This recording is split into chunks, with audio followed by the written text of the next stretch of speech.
Yeah.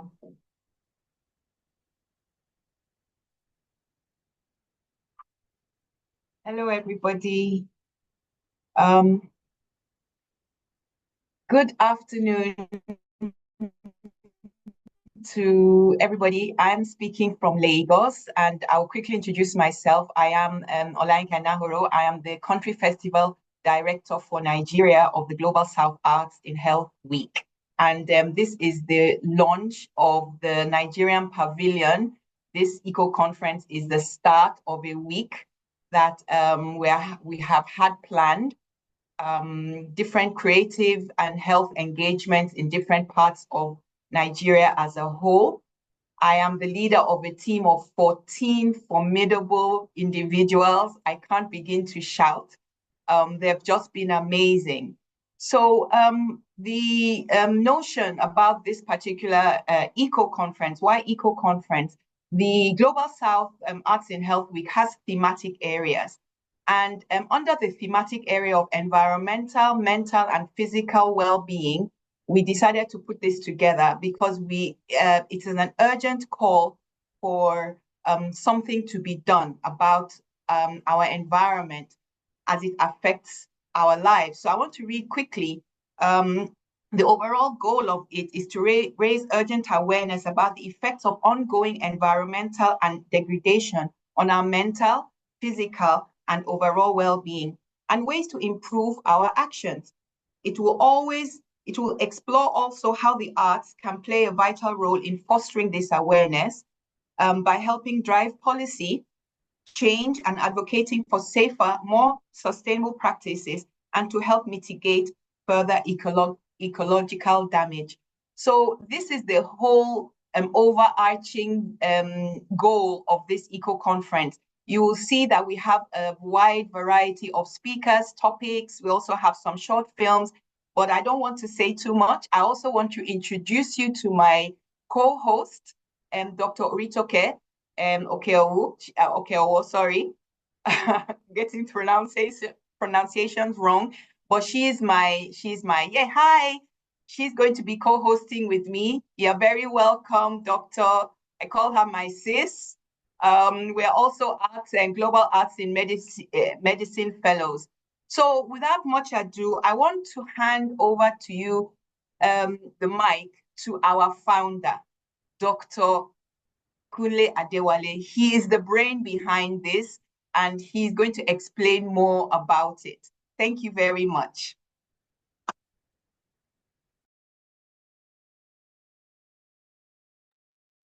Hi, everyone.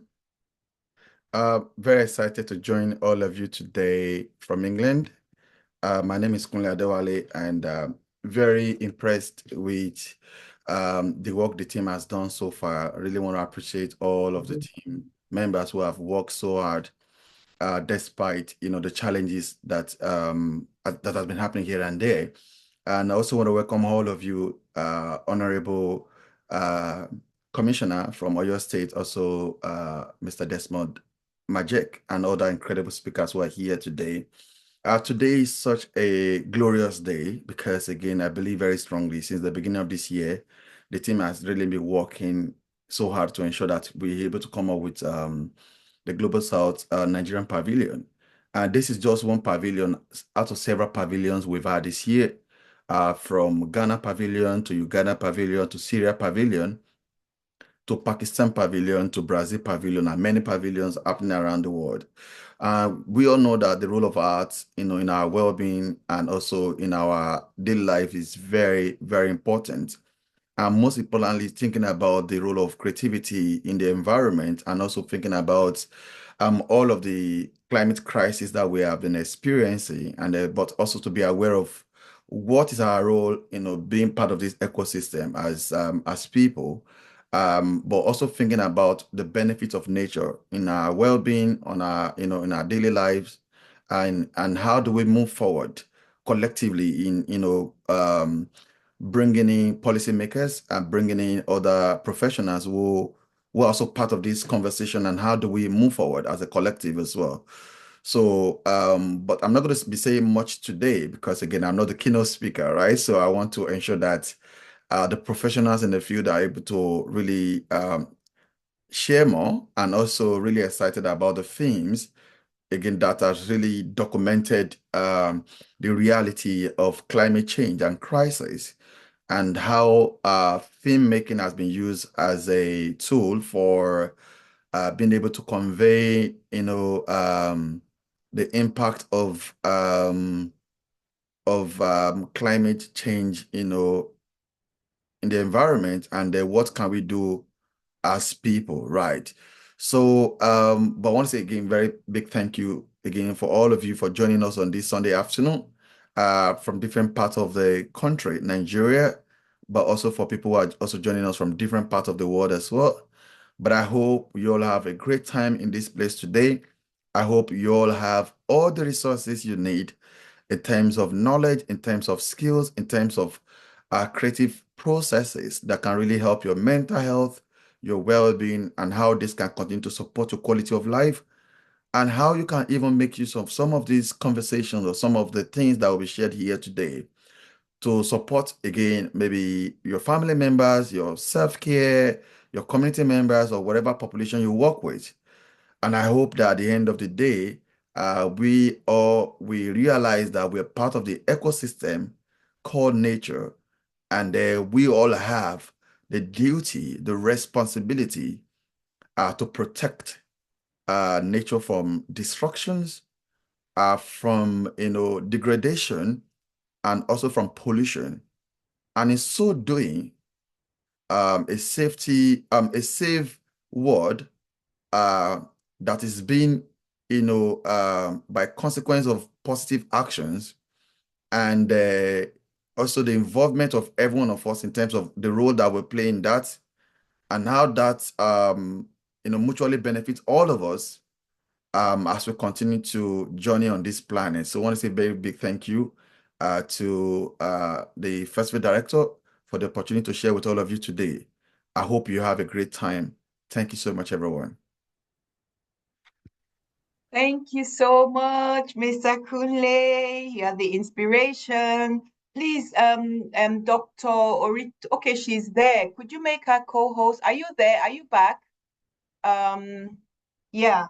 Okay, so we're quickly moving on. Thank you very much for what you have said, and the rationale behind how we can be change makers. So very quickly, we've had, prior to this eco conference, the whole theme of green consciousness, Green Guardian. So we had a call for short films and documentaries called Green Guardians Protecting Our Earth.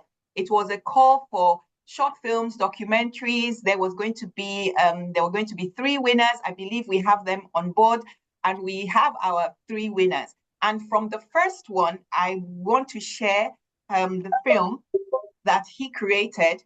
He's a young man. He's a master's student of biochemistry in Oyo, and also a filmmaker. So please, his title is called Nature's Heroes.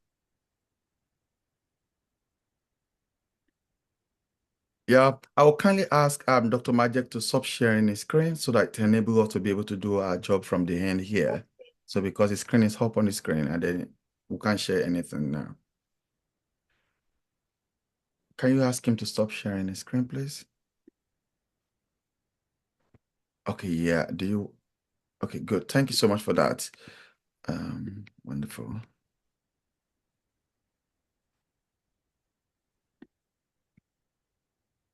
All right then.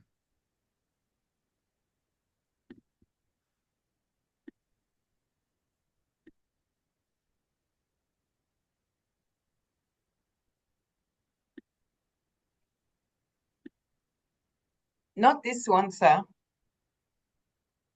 Nature's Heroes, yes.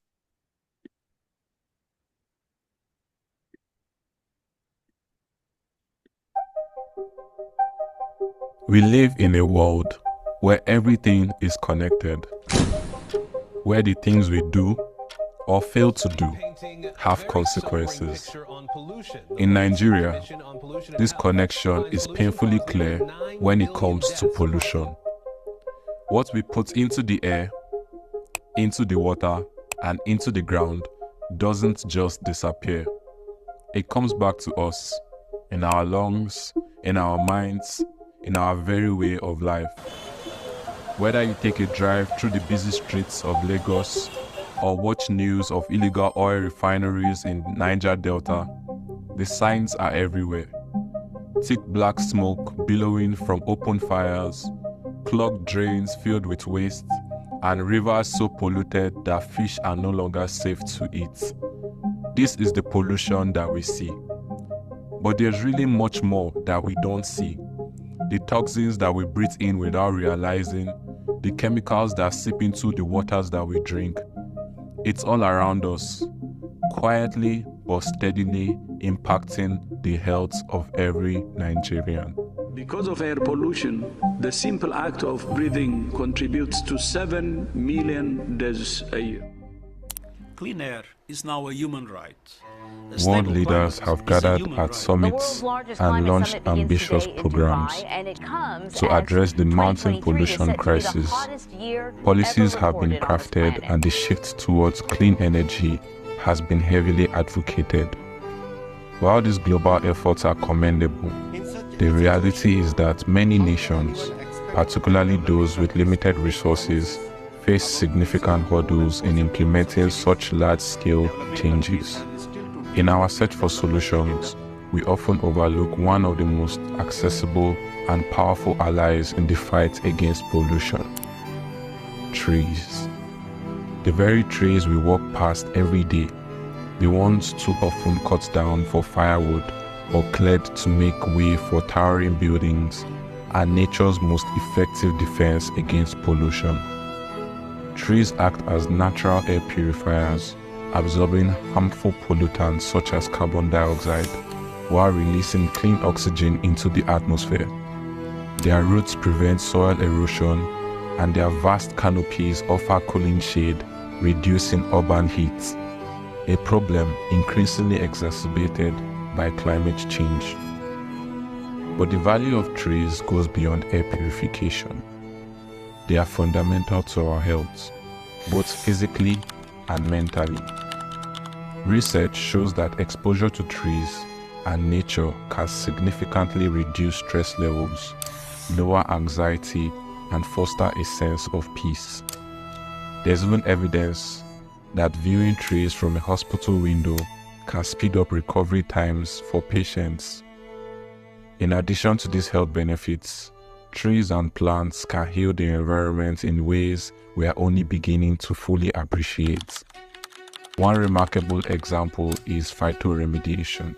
After the Chernobyl nuclear disaster, sunflowers were planted to absorb radioactive isotopes from the ground, and in the port of Los Angeles, vetiver grass and poplar trees were deployed to absorb petroleum hydrocarbons from industrial waste, detoxifying the soil and restoring life to previously polluted lands. These examples illustrate that trees and plants are not just passive scenery. They are active agents in the fight against pollution, capable of healing the earth in ways that are both cost-effective and sustainable. By maintaining the expanding green spaces, we contribute directly to cleaner air, healthier ecosystems, and even better mental health. This isn't a solution that requires massive infrastructure or government mandates. It's something that each of us can contribute to. Every person can make a difference by planting a tree, protecting existing ones, and supporting the preservation of forests and biodiversity. The simple act of protecting trees has a ripple effect that touches every aspect of our lives, because when we protect nature, we protect ourselves.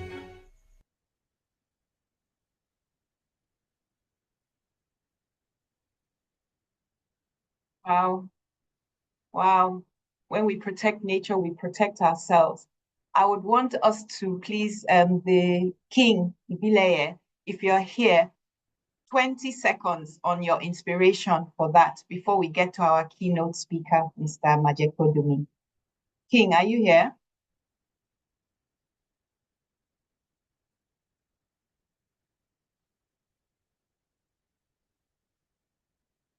Yes, I am.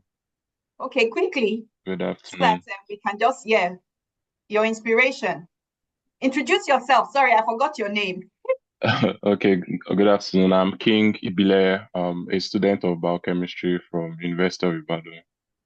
So my inspiration, I love to make videos about challenges happening in our environment and in our society. I love neuroscience as well. So any avenue I have to express my creativity, I always try to do that. And when I saw the flyer, I could not pass up on the opportunity, so I just had to talk about it. So, yeah, thank you for the opportunity. Really grateful. Thank you so much, King. Doctor, over to you. Dr. Ritoke. Okay, thank you, everyone. Good afternoon and welcome, welcome, welcome, welcome. We're so excited to have everyone, and I'm sure that we've all been inspired by the last video, the video we just seen. And I promise you there are more inspiring videos that you're to watch very soon too. So now moving on to what we have next, that is to our keynote speaker one, that is Desmond Majekodunmi. He is an environmental activist and the chairman of Lekki Urban Forest and Animal Shelter Initiative. So he will be speaking to us today on the consequences of our inaction in urgently protecting nature on our health. So I'm sure that we are going to have a lot to learn this moment. So thank you, and on to you, sir. Mr. Majekodunmi. Thank you, sir.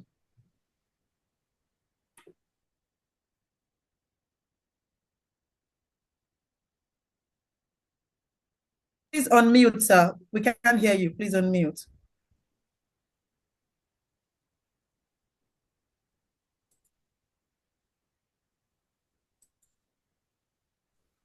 Fantastic. Yeah, we're Yes, here. you're on now. Thank you, sir. Yeah, absolutely fantastic. That documentary was just, oh, it was so very, very heartwarming indeed. I really, really loved what the gentleman said. Well, here we are in Nigeria. And there's a reason why the Nigerian flag is green, white, and green, as I'm sure many of you are very, very, very aware, because Nigeria is an agricultural nation.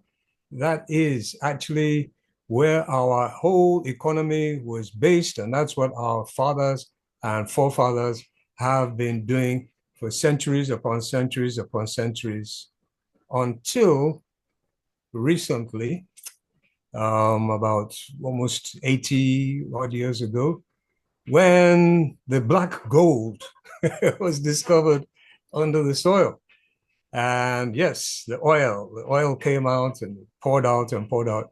And it was in such huge demand that it totally overrode the agriculture. And till today, we have not been able to balance that out. So why are we so worried about this? Because the reality is everything that we need for our continued survival, it comes from the earth, okay? That's just the reality. As that wonderful documentary that we just showed very, very clearly stated. I'm just trying to get our presentation moving, and I think there we go. Yes, okay. So that's the Nigeria nation, the great nation, Niger, as we call her. And just a few of the little bits of agriculture, bam, there we are. So much there. Hey, I'm sure you recognize all sorts of things there. Does anybody recognize that? Yes, okay. Aha, there's one there you might not see on the far left in the middle. That's yam. And Nigeria was, till today, one of the largest producers of yam in the whole world. The one in the middle at the top, that's cassava, and we grow more cassava than ever before. And the one on the extreme left, it's a real testimony to how things don't go wrong. That's palm fruit, palm oil. And we were one of the largest producers in the whole world of palm oil. And that's what the various foreign nations were taking from our land. They were buying it. Palm oil was big time in those days. However, it's reduced tremendously. And guess what? Guess what? Yes. That's where I got involved in palm oil. It's called the Tenora Farm. And Tenora is a hybrid variety of palm oil, which produce a palm tree, which produce a lot of palm oil. It was developed in Nigeria, a place called Benin. Yes. And we were exporting palm oil. But guess what? The people that came to learn the technology and adopt it, Indonesia and Malaysia, we've been buying palm oil from them over the last few years. Huge wake-up call and an indictment and an indication of how things can go wrong. Anyway, there I am. Hardly recognize myself there, but there you go. Yeah, palm oil farmer. And we started our agroforestry farm. Now, agroforestry, as I'm sure a lot of the viewers might be aware, is a non-invasive, non-destructive, sustainable farm system where you ensure that you still retain a lot of the natural growth. As you can see at the top of the picture, you can see our forest trees. There's eki trees, those very tall trees there. That's Lophira alata, ironwood eki. But to the lower end of the picture, you can see our palm trees. Yes, so we have this agroforestry farm right there in a place called Lekki in Lagos, which was not very inhabited. However, the city started moving in big time. And when we saw that, we had to convert the farm to an extent into a park. And that's what it is now, a nature park. We're still producing the palm oil, but it is a place where the whole city can come and relax. And I'll show you a zoom shot, a takeaway shot to see where it is now. There you go. That's it, Lufasi Nature Park. And you can see all around it. The city has developed itself all around our park, and we are the green space in Lagos. We are fighting to retain it, and luckily the state government seems to be very, very keen to retain that green space, which is still an agroforestry farm. But now let's delve a little bit into the health benefits, which were touched on in that last documentary. There again, beautiful place. When you come in, it's just beautiful sight for your eyes. Everybody just chills and relaxes. They start hearing birds calling. They see squirrels jumping around. The children love it.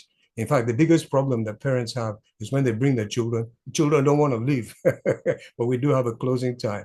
The Lufasi Nature Park. There you go. And one of the wonderful things that was alluded to in that last documentary is this, Shinrin Yoku, which is the new yoga. Yes.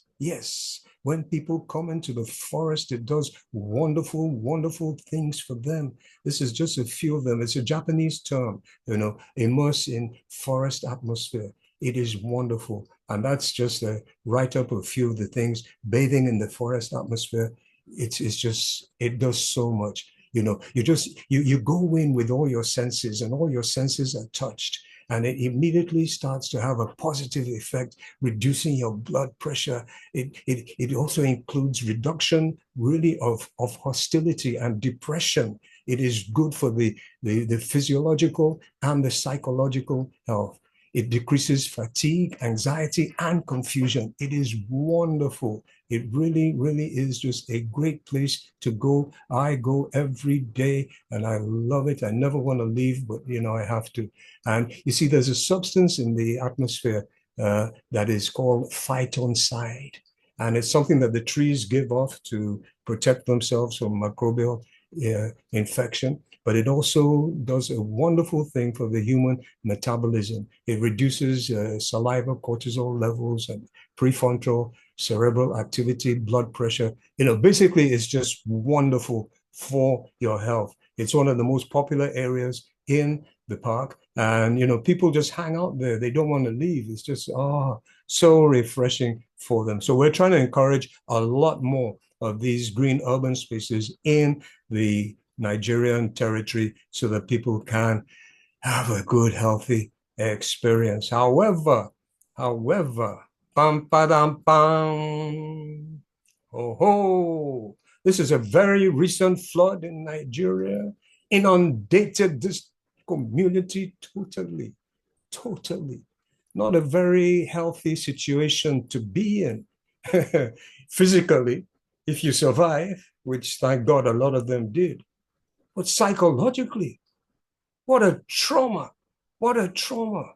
Oh, and it's not particularly good for crops either, because most of our crops, they only need a certain amount of water, and they don't do very well when they're under this terrible flooding, which has been inundating so many parts of our nation. And it's not just Nigeria, is it? Oh, let alone for the forest. For the forests are being inundated and wiped out again because of this unexpected, it's gone beyond any form of normal. I know in days gone by, even up to 2015, because we ratified the treaty and we said, oh, we're going to reduce the carbon pollution. We're going to do it. We're not going to be polluting the earth the way we are because it's causing global warming, blah, blah, blah, blah.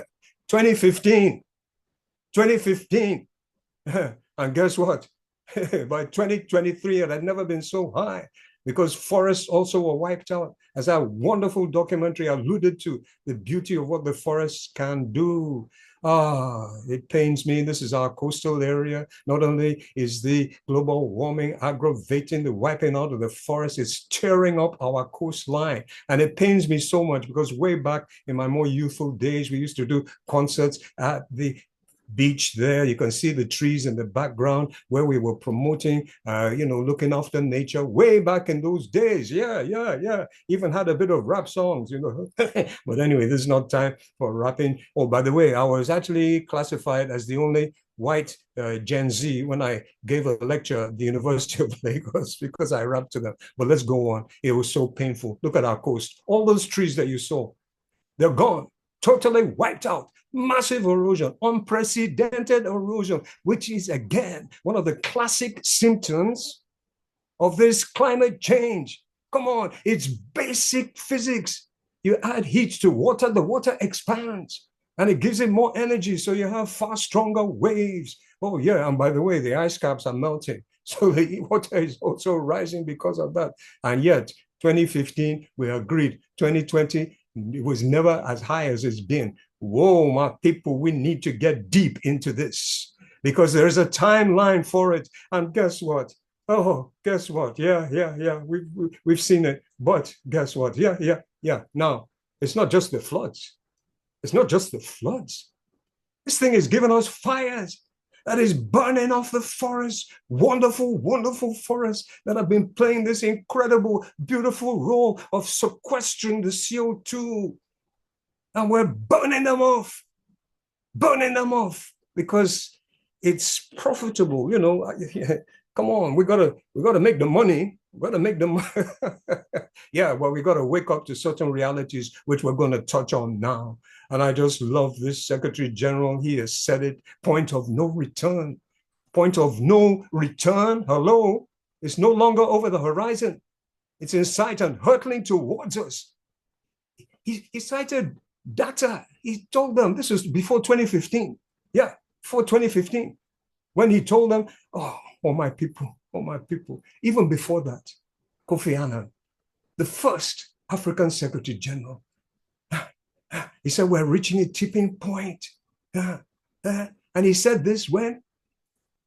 20 years ago. And I'm sorry. There's some people out there might think that Secretary General of the United Nations, oh, that's just some fool. Believe you me, it takes a very high intellect. It takes a wonderful character to become the Secretary General of the United Nations. Somebody like me, I might not even be qualified to become the Secretary to the Secretary General. And they've been warning us. Now, if you agree he's not a fool and you refuse to listen to the warning, who then is the fool? That's it. We're reaching the tipping point. We're on the edge of it. They told us that this would happen years back. And we just continued and continued, driven by the almighty prophet. We got to make the money, got to make the money, got to make the money. But as a young 18-year-old said, from Uganda. What good is money on a dead planet? Huh? Come on, my people. That's 2015 again. We refer back to Guterres because the UN has all the data. They have all the information. They can tell you what the average temperature was in Port Harcourt in 1927, boom, or 1987 at the very least. It'd be there. And he said humanity is waging war on nature and it's suicidal because nature always strikes back. He told us. He told us. And it's very, very clear. He told us. He told us. And he said, we need to change the course now. End our senseless, suicidal war against nature. We know what to do. But sadly, we still lack leadership and cooperation. However, the reality, climate change is the defining issue of our age. The defining issue. We got all kinds of issues, all kinds of problems. This is the one. Central challenge of our century. Oh, my people, my people. How is it possible? We need to go into this because even though we're trying to do some good ameliorative measures, we're trying to do some good things, we need to go deep into this and question ourselves. How is it possible? What is it about us that we're doing this? Because we are doing it. There's no way you can deny it. Again, it's simple science. Anybody who wants to deny what global warming does, just put a pot on the stove in the kitchen and see what happens.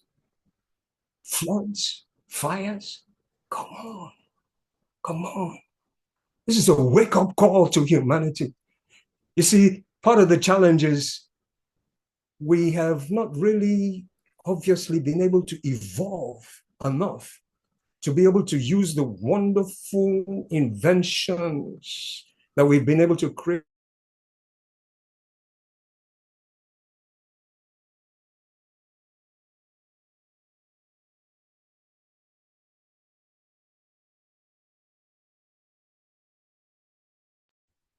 Okay, I think we lost Mr. That is worthy of being called. Okay. The scripture says it very, very clearly. There is a law of retribution. There is a law called kifara. Karma is also there. We call it Ashun in Yoruba, or Fonangu in Igbo, which is another language that we have. It's the law of action begetting reaction. That's why the Secretary General said mankind is waging war against nature, and this is suicidal because nature has to give it back. And that's exactly what's happening, my dear people. That's exactly what's happening.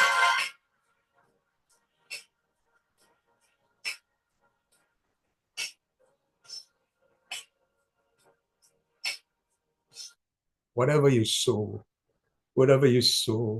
there has to be a change. There's nothing wrong with making profit. There's nothing wrong with making good money and using the money in the right way. But if you do it in this priority and you put the profit ahead of the people, ahead of the planet, then what's the difference between you and the armed robber? If your making profit is going to make millions of people homeless, it's going to destroy the lives of hundreds of thousands. It's going to, in fact, people die. The statistics are there. Do you know how many millions of people die because of air pollution? And then we're now pushing it towards an unstoppable, catastrophic consequence. This shall not be our portion. We will not go. We will clear it. We'll clear the slate. Oh, yes. And we'll turn around and we shall have the right shift and put our wonderful life support system, the planet ahead, and the people, and the money will still come.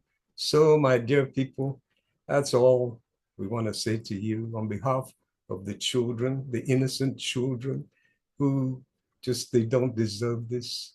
Let's just give them a whole lot more love as we have this paradigm shift and let nature know that no, nature, we're going to change. We have to change. We have no choice. And nature is like telling us, okay, folks, well, you're not going to change. I'm going to change you. But you can't change. And I do believe we shall change with this wonderful, wonderful organization. What you're doing here is so heartwarming. Thank you so, so, so much. It's been an honor to say just a few words to you. Thank you. Thank you, thank you, thank you, thank you, thank you so much, Mr. Desmond. I don't think I've received a lecture this interested before all my life. This is really mind-blowing that you're able to put so much life to this. This is so, so good. Thank you so much. And I'm sure that we all have enjoyed and we have learned so much. For me, takeaway would be, question like, are we making money while we're losing our health?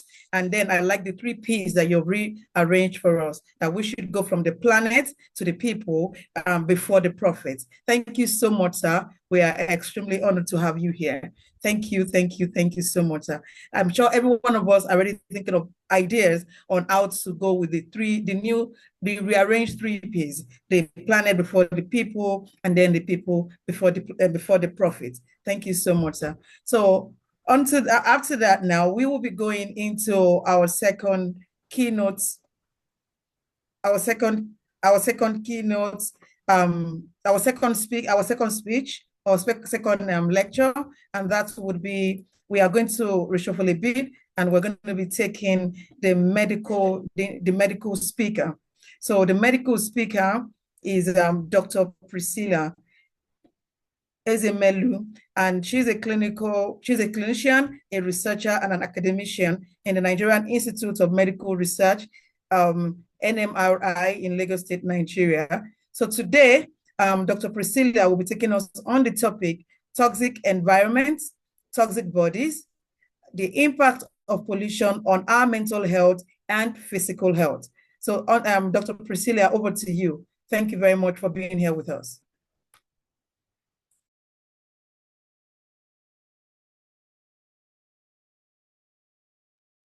Can you hear me? Good evening, everybody. Yes, ma, we can hear you, ma. Thank you. It's an honor to have you here. Thank you for accommodating me.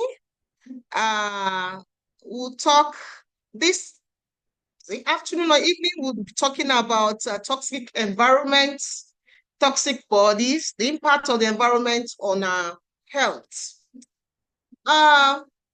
First of all, we know that in recent times, environmental problems have been a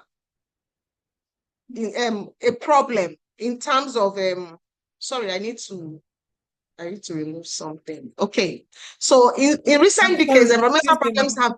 Ma, please, can you use hello? Can you hear me? Yes, ma. Can you use the slide share? Slide share, please. Okay. Yes. That's what I. Just down here. I was doing that. Okay. Thank you, ma. Can you see my slides? This table share. Yes, ma. Yes, ma. You can continue, ma. It has disappeared again.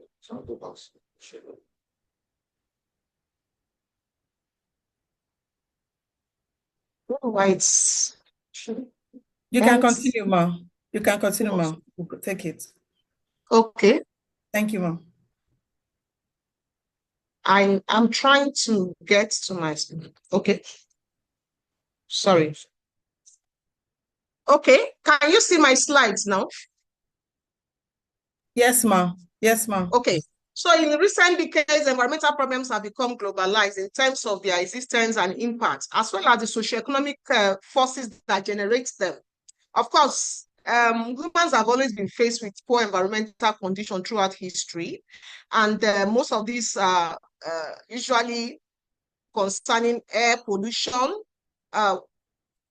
water pollution, due to industrialization and urbanization. Recently, environmental problems, especially that induced by humans, has moved to climate change, and they continue to play a prominent role in the international policy agenda. Now, before we go further, what is health? How do we define health? How do we define the environment? According to WHO, health is a state of complete physical, mental, and social well-being, and not merely the absence of diseases. So that the fact that somebody is not sick or not in the hospital, you're going to be asking yourself, is the person well? Because even if you are physically fit, but you are emotionally down, you can't say you have good health. If you cannot interact with your environment, with other people, can we say this person has good health? But recently, the ability to lead a socially and economically productive life has been added to the definition of good health. Now, what are the determinants of health? They include heredity, family welfare services, lifestyle, socioeconomic condition, and the environment. My emphasis being on the environment, since this is the focus of our discussion today. Now, going to environment, what is the definition of environment? It is total of all the living and non-living elements and effects that the influence of and how they influence the human life. The environment is under constant interference, of course, by humans. And the effect of this environment on human health are generally accounted in the following terms: the extent to which the environmental condition lead to shortening of life. How do we explain this? If, like we said, people are getting into practices that actually are detrimental to their health. One is when you have people not having good water, living in a place where you have discharge of pollutants in the air, which can cause, most of the time, it will cause respiratory tract infection. The other one is the extent to which environment induce disability or impairment. And this occurs, of course, when the person is very ill. How is the person going to go to the work, to his or her work? How productive is this person? How is the person socially available? The third one will be the extent to which the biological potential of an individual is reduced. Is similar to what I said earlier. When a person is ill, the person is not able to be productive. And of course, that would lead to poverty. Now, what are the health risk factors? These are attributes, characteristics, or exposures that increase the likelihood of a person for developing a disease or health disorder. And it includes 4 particular factors we call health behaviors. Now, in health behaviors, they say females have better health-seeking behavior than the males when they are ill. And probably that is why they say the females live longer than the males. When a woman is ill, a man can bear not being well for a while. Before a man comes into the clinic to say, oh, doctor, I'm not feeling well, you know that that thing is very bad. But for a female, once they have any issue, they report at the health center. So the health-seeking behavior is, if you have a poor health-seeking behavior, chances are that it is easier for the that person to be seen at the last minute. I mean, by the time the thing goes so bad. Then you have clinical care, and that has to do with our hospitals and clinic and ability to take care of these persons where they come in. Then the social and economic factors. Yeah, poverty is one of the factors that breeds mortality and morbidity. A lot of people come down with diseases that they either are ignorant of or they don't even have money to take care of. Then you have the important one, which is the environmental factors. Now, this is just a diagram. I hope you can see my diagram. Hello? Yes, ma'am. Yes, ma'am. We are together. Okay, so you can see this triangle where you have the environment, and this includes the physical, biological, and psychosocial. So you have the arrows go both ways. Human activities on the environment and how it comes back to the humans in terms of the health of individual. Let's take, for instance, you have people defecating, open defecation. You have this going into the water bodies, and these water bodies are where at the end, somewhere in the stream, somebody is taking to go and drink. You can imagine what kind of water that person is drinking. Or, for instance, where people come in and wash their, maybe their cars, they pour in detergents. So all those things have, it's like a triangle. It's a circle. The human activities on the environment, which now comes back to the human in terms of their health. Now, the next slide is asking us, what is the relationship between the environment and our health? They are intricately related. A good government indicates A good environment rather indicates a healthy human being specifically and a developed nation generally. I will quote one of our father of medicine, Hippocrates. In the 5th century, he stated that if you want to know about the health of a population, look at the air they breathe, the water they drink, and the places where they live. Of course, somebody once told me that poverty is difficult to define, but a poor man can be recognized at sight.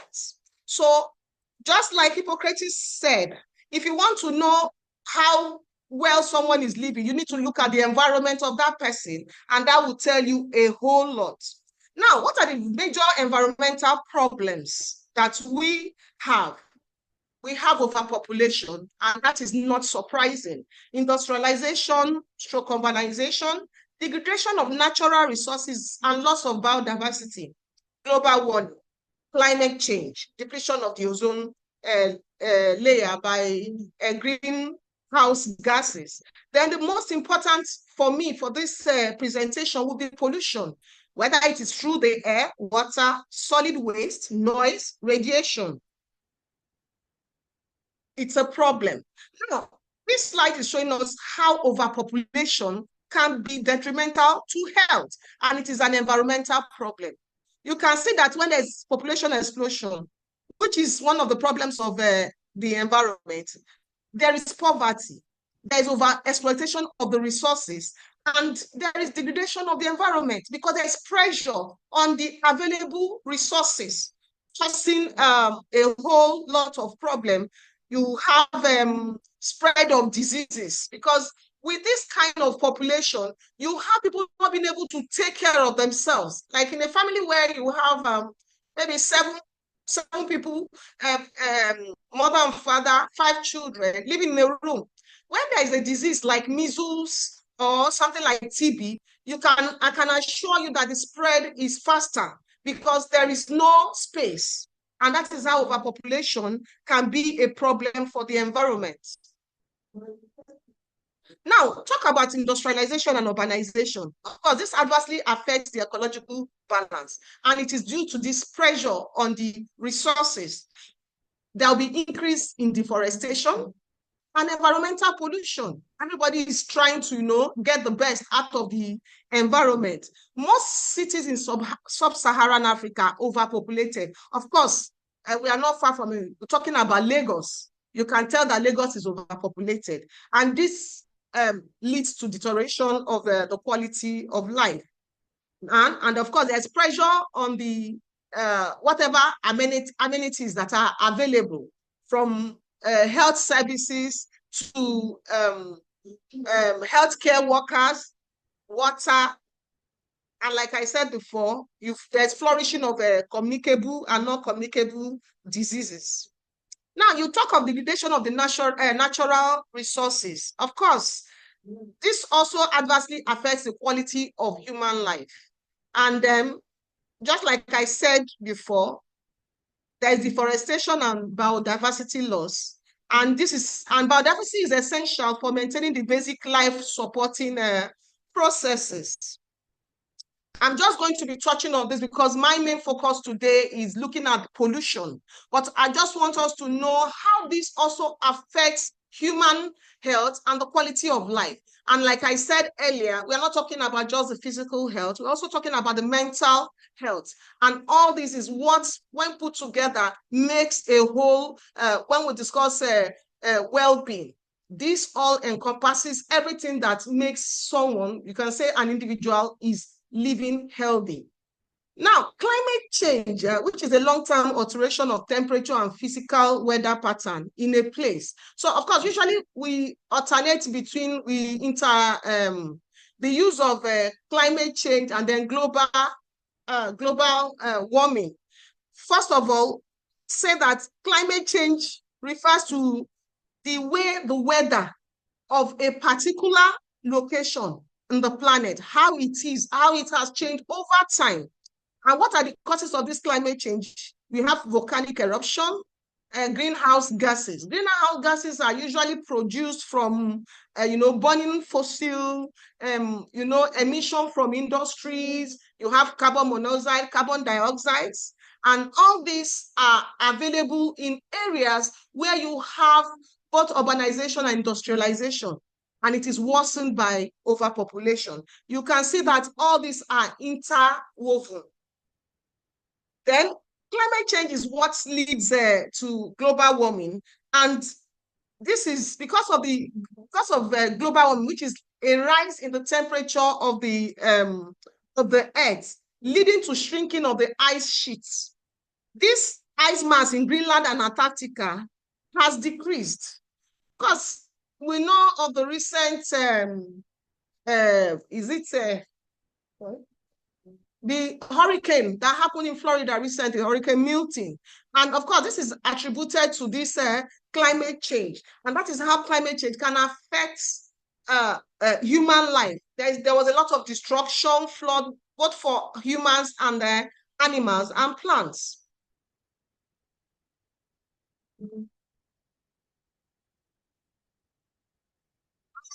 My next slide will be talking about environmental pollution, which is the meat of this speech. Any change in the environment, which directly or indirectly negatively affects the welfare of the human being, is called pollution. Now we have, in terms of air pollution, you have the indoor air pollution and the outdoor air pollution. The indoor air pollution contributes to 3.7% of the annual deaths, especially in low and middle income countries, of which Nigeria is one of. 59% of all these deaths is attributable to indoor air pollution is seen among females, and while 1.5% of deaths is attributable to the outdoor air pollution. Then you're going to ask, so what makes up the indoor air pollution? Of course, usually it is the burning of, we use firewood, or you use firewood for cooking, you use generator fumes. Of course, there was this case of where some people died because they were exposed to generator fumes which they kept in their house. Generator fumes emits carbon monoxide, and carbon monoxide is terrible, it's dangerous for not just humans, animals. And that was the cause of the death of this. By the time they woke up in the morning, these particular persons were found dead because, of course, they were exposed to carbon monoxide. Now, the short-term problem of indoor air pollution include conjunctivitis, which is redness or infection of the conjunctiva, upper respiratory tract infection, and then carbon monoxide poisoning, which is what I just talked about. One long-term association include cardiovascular diseases, chronic obstructive pulmonary disease. One of them is what we call bronchiectasis or emphysema. Don't worry, they are just medical names for respiratory tract infections. And then sometimes you have the cancers. Of course, this happens over time. It's not something that maybe within 2, 3, or a week, you find out that somebody has cancer because of exposure to this. It takes a while. That even the person may have forgotten that he was exposed to this particular agent. It could also be an occupational issue. Now, for outdoor air pollution, but 7% are related to premature deaths, and this is to ischemic heart diseases, including stroke, while 18% and 23% of deaths were due to what I mentioned earlier, COPDs, that's chronic obstructive pulmonary diseases. Acute lower respiratory tract infection. So 11% of the deaths were due to cancers of the lung. So in essence, both the outdoor air pollution and indoor air pollution contributes to premature deaths, whether it's through upper respiratory tract infection, lower respiratory tract infection, cancers, even heart diseases. Pollution can be from industries, vehicular emission, agriculture, open incineration. And usually this is happening in low and low and middle income countries. And like I said earlier, Nigeria is in one of these groups. The other will be pollution, water pollution. Sanitation, water, and hygiene contributes to 3.2% of annual deaths. I mean, lack of sanitation, lack of water, and hygiene. 3.7% of this burden of disease falls primarily in the poor and less well-educated people in the low and middle income countries. Unsafe sanitation, unsafe water, poor hygienic practices, and burden of diarrhea disease are closely linked. We'll talk of cholera. I think recently in Lagos State, there was an announcement about the cholera outbreak. And of course, in this time, you have people dying from this. Sanitation, water, and hygiene, only in sanitation, water, and hygiene, only 60% of people in the world have access to improved sanitation. Poor sanitation leads to increase in pathogens through orophycal routes and spread of parasitic worms and trachoma. 1 billion people lack access to safe water sources. Waterborne pathogens associated with diarrhea and other gastrointestinal problems. Majority of our rivers are dangerously polluted. The common pollutants are, of course, industrial effluents, that is discharges from our industries, municipal waste, then agrochemicals. Now, for solid waste or land pollution, you have same thing, still from the industry. And that's why you know how industrialization affects our environment. Industrial sludges or dumping of industrial and municipal waste is the prime cause of land pollution. This includes garbage, rubbish, hospital refuse, dead animals, and agricultural waste. Chemicals such as pesticide, herbicide, insecticide, fungicides used in agriculture, food preservation, and community health service are all contribute to this pollution. Most of these chemicals are mutagenic and carcinogenic. Mutagens cause what we call a chromosomal aberration. So that by the time the person is having a child, you see that there is some abnormality in the newborn. A particular chemical in insecticide known as dichlorodiphene trichloroethene, of course, it is commonly called DDT, has been associated with hepatocarcinoma, that is liver cancer, leukemia, and what we call aplastic anemia. It's also been associated with transgenerational disease such as obesity, nephrological, neurological, and reproductive diseases. That means it's not just the person that is exposed. But the person, by the time the person, let's say is a woman, is going to have a child, this is carried over to the next generation. That is how dangerous some of these chemicals are.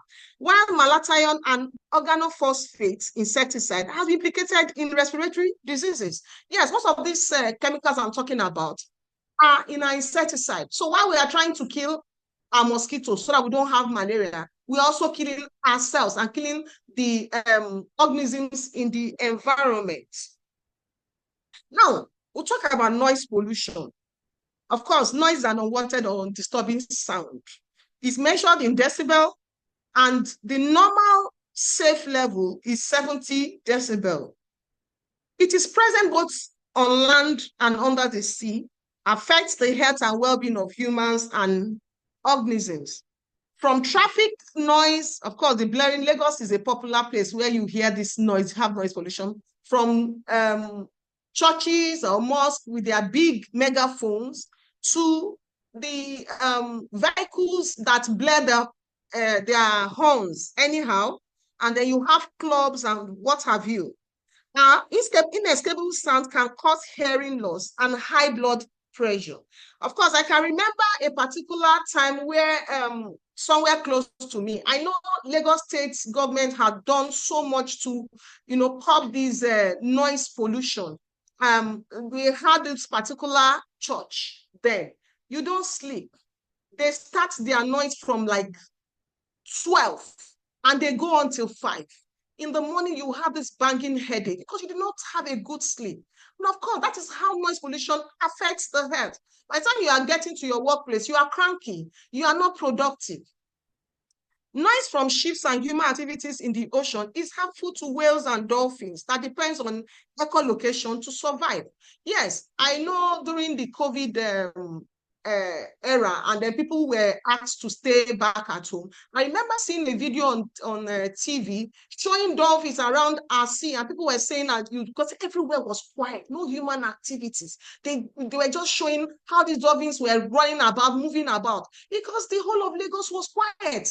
The hustle and bustle, people were asked to stay at home, no work, no markets. And so these animals found everywhere peaceful. And that's just to tell you how bad a lot of our human activities affect the life around us, whether intentionally or unintentionally. The most common health problem this noise pollution causes is what we call noise-induced hearing loss. Exposure to loud noise can cause high blood pressure, like I said before, heart diseases. Of course, it may not be directly, but of course, if you're not sleeping very well and you are not resting, at a point your blood pressure goes up. And if that blood pressure is not well treated, you develop a heart disease, sleep disturbances, and physical and psychological stress. Animals use sound for a variety of reasons, including to navigate, find food, attract mates, and avoid predators. Noise pollution makes it difficult for them to accomplish this task, which affects their ability to survive. Now, we are now at that point. It is easy to name name problems. What do we need to do to curb these excesses? One, we need to strengthen our health and environmental education. People need to know. You'll be shocked. It's not about having a PhD or you are a top person. A lot of people are ignorant. We need to take it to the primary school, to the secondary school, where it is part of their curriculum about why the environment, we need to keep the environment safe. We need to encourage clean and renewable energy. And some of these things have to do with the government. This is not the time to pay lip service. I know some government parastatals and agencies are trying their best, but because Nigeria has an issue of building a system, you just have one or two individuals, they come in and they try to put in place, because we know what the right things are, but it is the political will to ensure and drive those policies. I think that's where the problem is. So we need to strengthen our health and environmental education. Then we need to strengthen regulatory framework, tighten emission inspections. So you have some of these industries releasing these pollutants. What do you do to them? Oh, it's because we do paddy, and you have people dying from these pollutants, whether directly or indirectly. We need to prevent and reduce open incineration. I'm aware that recently the Lagos state government had decided that they are going to do some changes at the Olusosun dump sites, I think in Ojota, and one other one. It's a way to go. They are thinking of how to build facility on kind of recycling, so that you have a safe area. I think the other thing they need to do is enact policies to encourage tree planting. I think that when the former governor of Lagos State, what's his name, Fashola, I think he did a lot of that. Of course, some people were condemning what's the essence of it. Now, tree we go chop. But because people they don't know, they are ignorant of the importance of those trees, or planting a trees where they cut off, and then discouraging people from falling trees. Because they are ignorant of that. They didn't see the importance of that policy. And of course, because by the time he left, everything went to zero. Then legislation targeting specific pollutants, whether it's vehicular emission, oil spill. They have to have like an emergency. When there's an oil spill, the importance or the effect of this oil spill on our waters, there has to be emergency action to ensure that this is not spread and they degrade our environment. Industrial discharge, wastewater and solid waste discharge. Other strategies could include, strategies for waste management. I just mentioned the recent work by the Lagos state government to make sure that those dump sites are taken care of so that to reduce the impact of the discharge on the environment. Then combating environmental pollution through the public-private partnership. No government can do it alone. You need to partner with NGOs that can reach to the local people. Then also community engagement. People must understand why actions are being taken, why it is beneficial for their health. And I'm sure when people understand this, they key into the process. Integrating investment choices about water, sanitation, and hygiene in order of priority. There was a time in Lagos where we had a pipe-borne water. But now everybody is digging their own boreholes. In conclusion, the need for a clean environment cannot be overemphasized. To combat environmental pollution, government needs to enact stringent environmental policies, sustainable practices, and engage stakeholders. A sustainable development is the only solution to save human life and health. A nation that destroys its soils, in this case, the environment, destroys itself. I'll be ending by using Dr. Robert Bullard's words. He's the father of environmental justice movement. He said, everyone deserves a clean, healthy, sustainable, and livable environment. Thank you for listening. Thank you so much, Ma. Dr. Priscilla, we thank you. We appreciate you for your time and for the really fascinating talk, lecture. And for me, I think that what I could pick, to summarize you in a very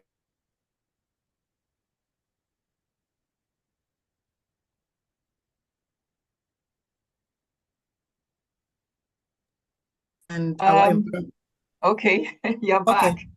It's like you're glitching. Yeah. Okay, so like everyone has a role to play in keeping our environment and our health safe. So every individual, starting from the families, every organization, before we begin to talk about the government and then in forms of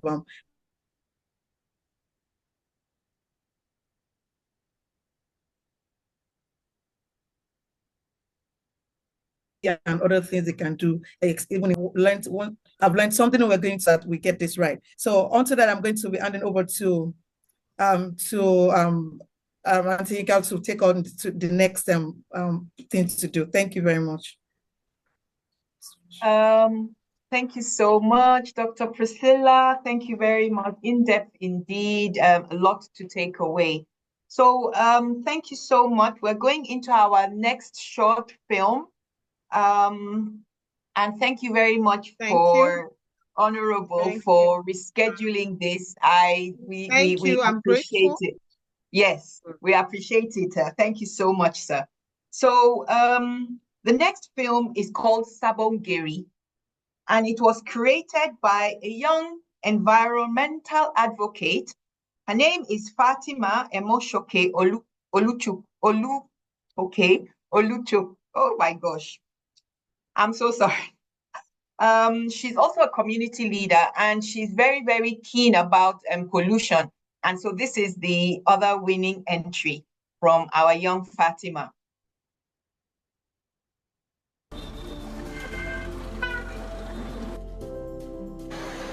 Sabongeri is a community located in Fagge local government area of Kano State, Nigeria. With a population of about 393,300 people, according to the last population census conducted in 2016. One major and common illicit practice that has eaten into the fabrics of the people of Sabongeri is dumping waste behind their fences. This place is commonly referred to as Katanga. Around their schools, worship centers, in their drainages, in front of their houses, and any undeveloped space available to dump. This practice has turned every street in this community into a dump site. On every street in Sabongeri, you must find one or two illegal dump sites. This act has also made this community almost inhabitable, but no matter how inhabitable a place is, it will always be a home for some.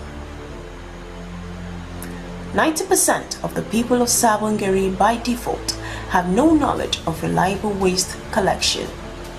What they know and are used to is that boy or man who goes around with a sack or hand-push truck to collect waste. They call them Meishara. Meishara is an indigenous Hausa word used to describe waste collectors. This set of waste collectors are referred to as illegal waste collectors. Not necessarily because they are not registered or recognized by the law, but because they do not dispose of collected waste in designated landfills for waste around Kano State. Their mode of operation is to collect waste at a more cheaper rate and dispose them back into different spots in the environment. Most times, just behind the buildings they had collected this waste from. They are also called scavengers, as they pick out recyclables and or sellable materials from the waste they had collected, but leaving the trash right back in the environment. This community is also known with the practice of open defecation, and this practice has resulted in air and land pollution. All of these practices has subjected this community to all sorts of environmentally imposed diseases. Breakouts such as malaria, typhoid, diarrhea, and more. It's sad how a place originally designed for comfort has become a daily nightmare. The rarest color in Sabongeri community is green, because 99% of the trees have been replaced with buildings. We all need good air to live a quality life. It took continuous negative practice to get to this point, and so it will take continuous positive practice of planting of trees to get Sabongeri and communities like her to become green again. All spot that has been used for as illegal dump site over the years can be harnessed as great space for planting trees and flowers. A great way to start is sensitization. Sensitization across different communities, engaging relevant agencies, houses and school owners, worship centers, local government chairpersons, to organize bi-monthly sensitization walk on each street, employing residents of each street as volunteers, educating them on the urgent need to convert dump sites within the environment into green spots, and highlighting the benefit on their physical and mental well-being.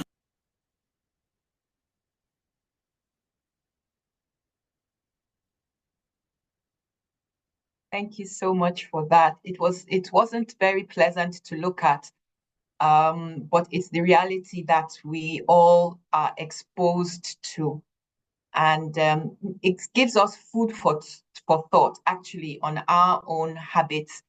And even people in cars, you're driving on the street and they just throw out things from the car, you know. So, but with much time has as fast spent, we go on to our doctor. Over to you, please, to introduce our next speaker. Okay, thank you. Thank you, Oma. Also, now we've been able to see. I think from that video, I really was feeling so bad. So it was really so sad. To watch all of that, what our environment and what it really looks like. Even for me, hearing that they just pick it up from the front and they drop it just right behind the building, it seems like almost unbelievable. But of course, this is what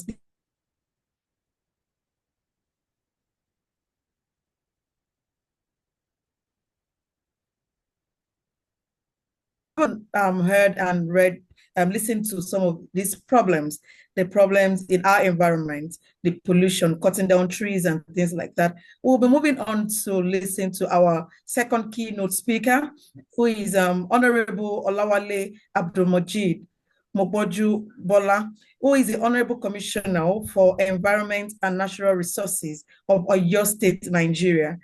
Thank you so much for being here, sir. He'll be speaking to us today on urban aesthetics and the role of the heart in driving environmental policy changes. Thank you so much, sir. And you have the floor. You have about 20 minutes. Thank you very much, sir. Thank you so much. I hope everybody is here. Yes. Thank you. Yes. Like one of us just said, those sites are a bit nauseating. And that brings me to what I need to speak about. I mean, fortunately, I'm trained as an architect and I'm a natural environmentalist. So most of the time when I see situations like this, it takes me off balance. Just like I do tell people, your space determines a lot about how far you can go, meaning your environment determines a lot. So the topic I'm to speak about is urban aesthetics and the role of art in driving environmental policy, putting in mind Oyo State in particular. Now, if you look into your slide, I said urban aesthetics play a critical role in shaping the identity and experience of cities. In a rapidly urbanizing regions like Oyo State, the need to a balance between infrastructural development and environmental sustainability has never been more pressing. The role of the art in this balance is often overlooked, despite its power to influence public perception, inspire civil pride, and drive social and environmental change. Let me quickly say this. There's a saying in Oyo State that said, Ibadan in particular, Ibadan has about 11 local governments out of the 33 local governments of Oyo State. It takes like 1/3. That makes Ibadan more like Oyo State before you can now go to other zones of the state. Now, there's a saying that says Ibadan is the city of brown roof. It's a big perception about Ibadan. And if you come to some places like Oje, Mokpo, and the rest, you see those spread of brown roof, and it gives you an impression that this is more like a local setting. And this brings me back to, the aesthetics of a city. And that's what I'm talking about it. So for me, in a city like Lagos, you can see the next slide, those three artwork that welcomes you to around the toll gating. Yeah, it gives a cultural identity of what a city looks like. That's more like they call it the Orisha Meta of Lagos. So that has inculcated the culture of Lagos into what the aesthetic entrance into that city is all about. And I say urban design reflects the history, tradition, and value of a community. Oyo State, with its rich Yoruba heritage, has the potential to embed its cultural identity into public spaces. Like I said earlier, if you get to a place like Mokpo, the whole Mokpo, you see a big status of one of the great warriors of the whole Ibadan Empire there.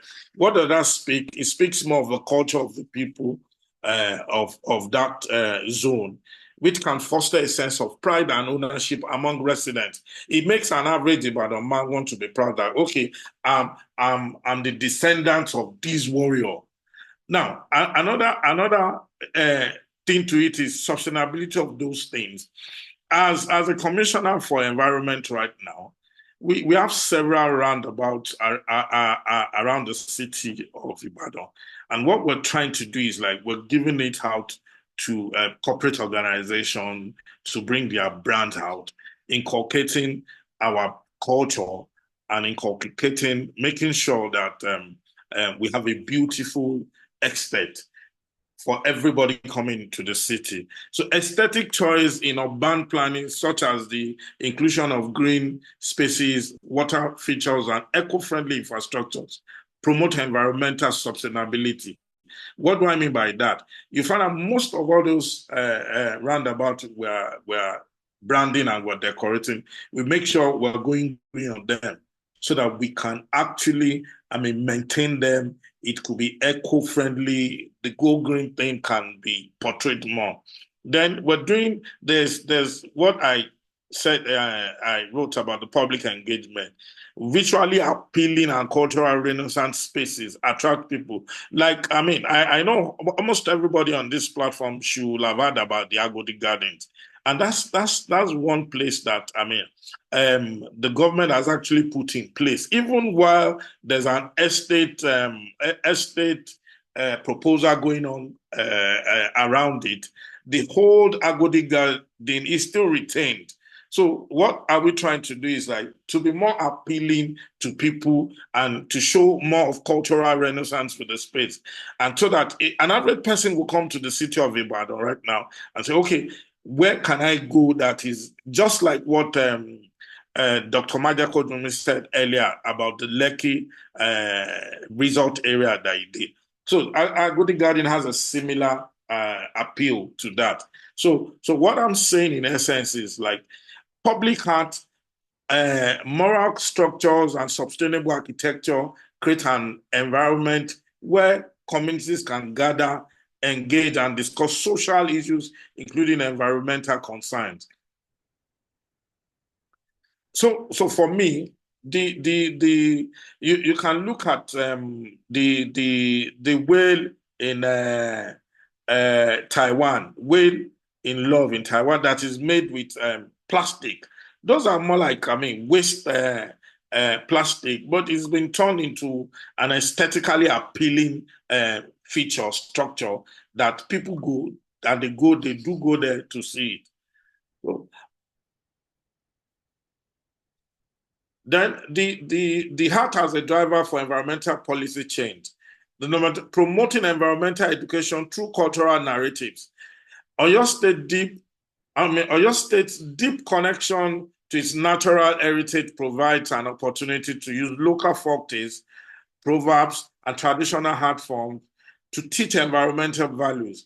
In Oyo State right now, we have the Ministry of Tourism and Culture. And if some people that understand it about very well, there's a place called Mud Tower where you can actually go to have the old I think the bishop house of those days.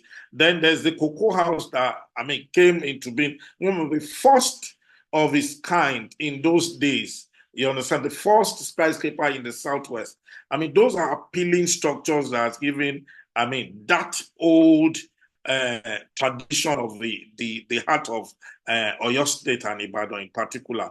Then the number 14 is collaborating with the policymaker to shape green spaces. Artists and designers can work with policymakers to ensure that the new urban development prioritize green spaces, biodiverse and eco-friendly designs.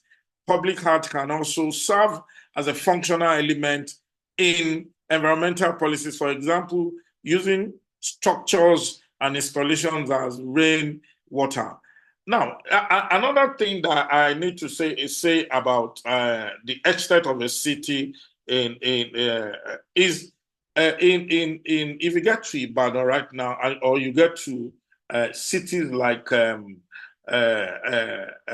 Abeokuta, the first thing you need to understand about those cities is like they have their culture, they have their bases. They can actually make structures at the first entrance into the city.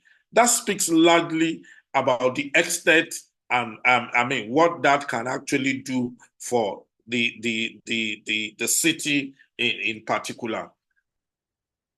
Then another case study that we need to look at here is the hard work of in Cape Town, the green public space in Cape Town, which has put a lot an appealing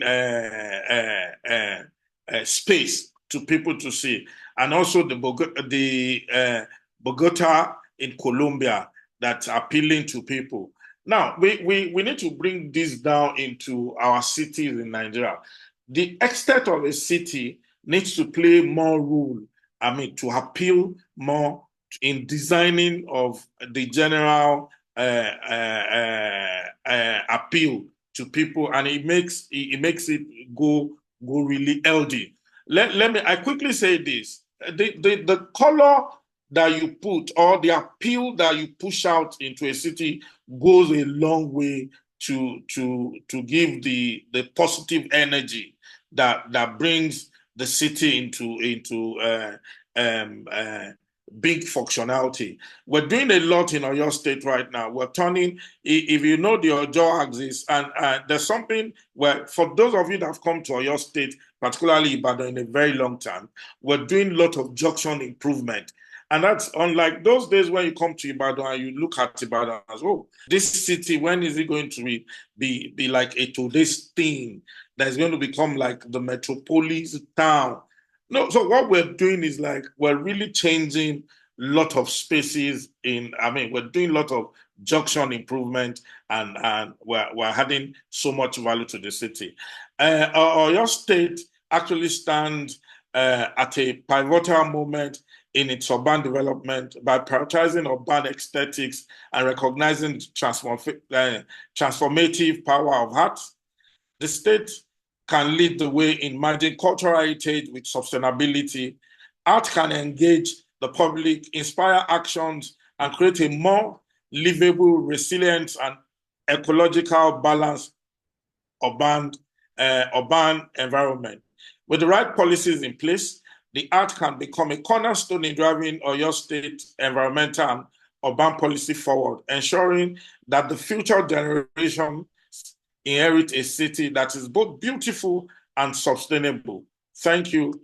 I really appreciate you all for listening. Then let me quickly say this before I go. I need to meet that young, brilliant guy from UI that did that video so that we can come together on the same page and begin to do things for our dear state. Thank you so much. Thank you so much, sir. Thank you so much for your time, for joining us on for this conference, and we appreciate all that you've been able to share with us. I am excited. I have lived in Ibadan for a while, for years, but I'm out of Ibadan now, and I'm excited to come around again to see what you have talked about, the beautiful, I'm looking at the junctions that things that are looking much better now. And I've also heard about the Waste Museum, and I'm also looking forward to coming around to also see that. So hopefully so many other people will be coming into Oyo State to also see these aesthetics and then enjoy the beauty that you and the current government are adding to Oyo State. And also, thank you for wanting to meet with King Ibile. I'm sure he's excited about that. And the whole Global Art and Medicine body are also excited about this opportunity. Thank you so much, sir. We're going to do that link up so that you move on, we'll proceed with that. Thank you so much for that. And thank you for the lecture. I think I'll be handing over to Auntie Inka for the next video. Thank you, everyone. And I wanted to say that, please, if you have questions, please use the chat box to drop in your questions, and then we can take them very soon, where we're going to have the question and answer session. Thank you, everyone, for staying with us. Thank you, Doctor. Actually, we have our next speaker, and the last film is just before, because the last film was produced by one of our panel members, and so it's just going to come before that. So Okay. our next speaker, Ada, is on. Okay. So yeah. So pardon me. So we'll be going on to the last lecture for today. That is the creative speaker, and the creative speaker is Mrs. Adanaya Duru, who is a chartered accountant and CEO of the plant company Eden by Ellen in Lagos State, Nigeria. And today, she's already here. She has joined us, and she'll be speaking with us on green therapy, creating healing spaces with indoor plants. Mrs. Duru, you have the floor. Thank you for being here with us. I think you have about 20 minutes. Thank you, ma'am. Yes. Okay, thank you. Thank you for that. So far, the session has been very enlightening. If you could just let me know when you can see my screen. We can see your screen now. Just move to slideshow. Thank you very much. Perfect. It's on slideshow now, yeah? Yes, slideshow now. Thank you. Okay, thank you. I mean, we've heard about the environment and helping how to improve the community and the plants. Well, outside. Now we're going to be talking about bringing the plants inside, and I'm going to be talking about green therapy, creating healing spaces with indoor plants. What does it mean to have a healing space? I mean, Dr. Priscilla beautifully defined what good health is, and it's just a state of total wellness, including your physical, mental, emotional, and social well-being. When we talk about healing spaces, we're riding on the back of that, in the sense that you need healing spaces to promote the wellness, and it will also enable you have wellness in physical, social, psychological, and spiritually, and thereby reducing anxiety and stress. There are three major areas that healing spaces are characterized by. The first is relaxation, and then you have low stress, reduced stress, and thirdly, we have contact with nature, which is what we are going to be focusing on now. Studies have shown that just a small contact with nature can significantly reduce your stress, your anger levels, your fear levels, and your anxiety levels, and promote pleasant feelings. I mean, we all need that in this economy. I'm sure we'll all agree to that. And it's also said that, just as Dr. Majikudumi has rightly said, it helps to improve our cortisol levels, which is the hormone that is largely relating to stress in our body. Why do we need indoor plants? I personally would say that plants are the unsung well-being heroes that are working behind the scenes to make our lives a little bit better every day. And these are some of their well-being superpowers. The first is air quality. According to NASA's Clean Air Study, which is basically a study to see how we can improve the quality of air in sealed spaces, plants are an effective way in absorbing carbon dioxide and releasing oxygen into the air. So it's great at taking out those toxins from the air. It's also said to reduce stress. There have been studies that have shown that plants have reduced our stress levels, and it would help to improve our mood. Studies have shown that just looking at plants can lead to physiological and psychological relaxation in the body. There was a study done in the radiology department in the Dutch hospital, where they had 457 patients. 60% of them were female, 40% were male, and they split them into two waiting rooms. And in one waiting room, they put in real plants, and in the other waiting room, they put in no plants. And it was seen that they noticed that there was lower level of stress in the room that had the real plant. So it just shows you how plants can help to reduce stress levels. There was also another study done where we had two sets of people, one involved in transplanting activities of real plants, that is potting the plants and being hands-on with the plants. And there was the other set of people that were involved in computer-related tasks. And the same result happened. There was a spike in the blood pressure of the ones that were involved solely in the computer task. So this just shows us the importance of having plants in our indoors. The third is enhances focus and productivity. Plants are said to boost your concentration and your cognitive function. It's said to help you increase your ability to concentrate, even among children. I mean, growing up, we were able to play outside, and we didn't hear a lot of most of the developmental things that we have now. Now, unfortunately, children are more indoors and they don't have the ability to play outside. There was a study that was done with elementary students, that's children between the ages of 11 and 13, to determine the psychophysiological effects of 4 different visual stimuli.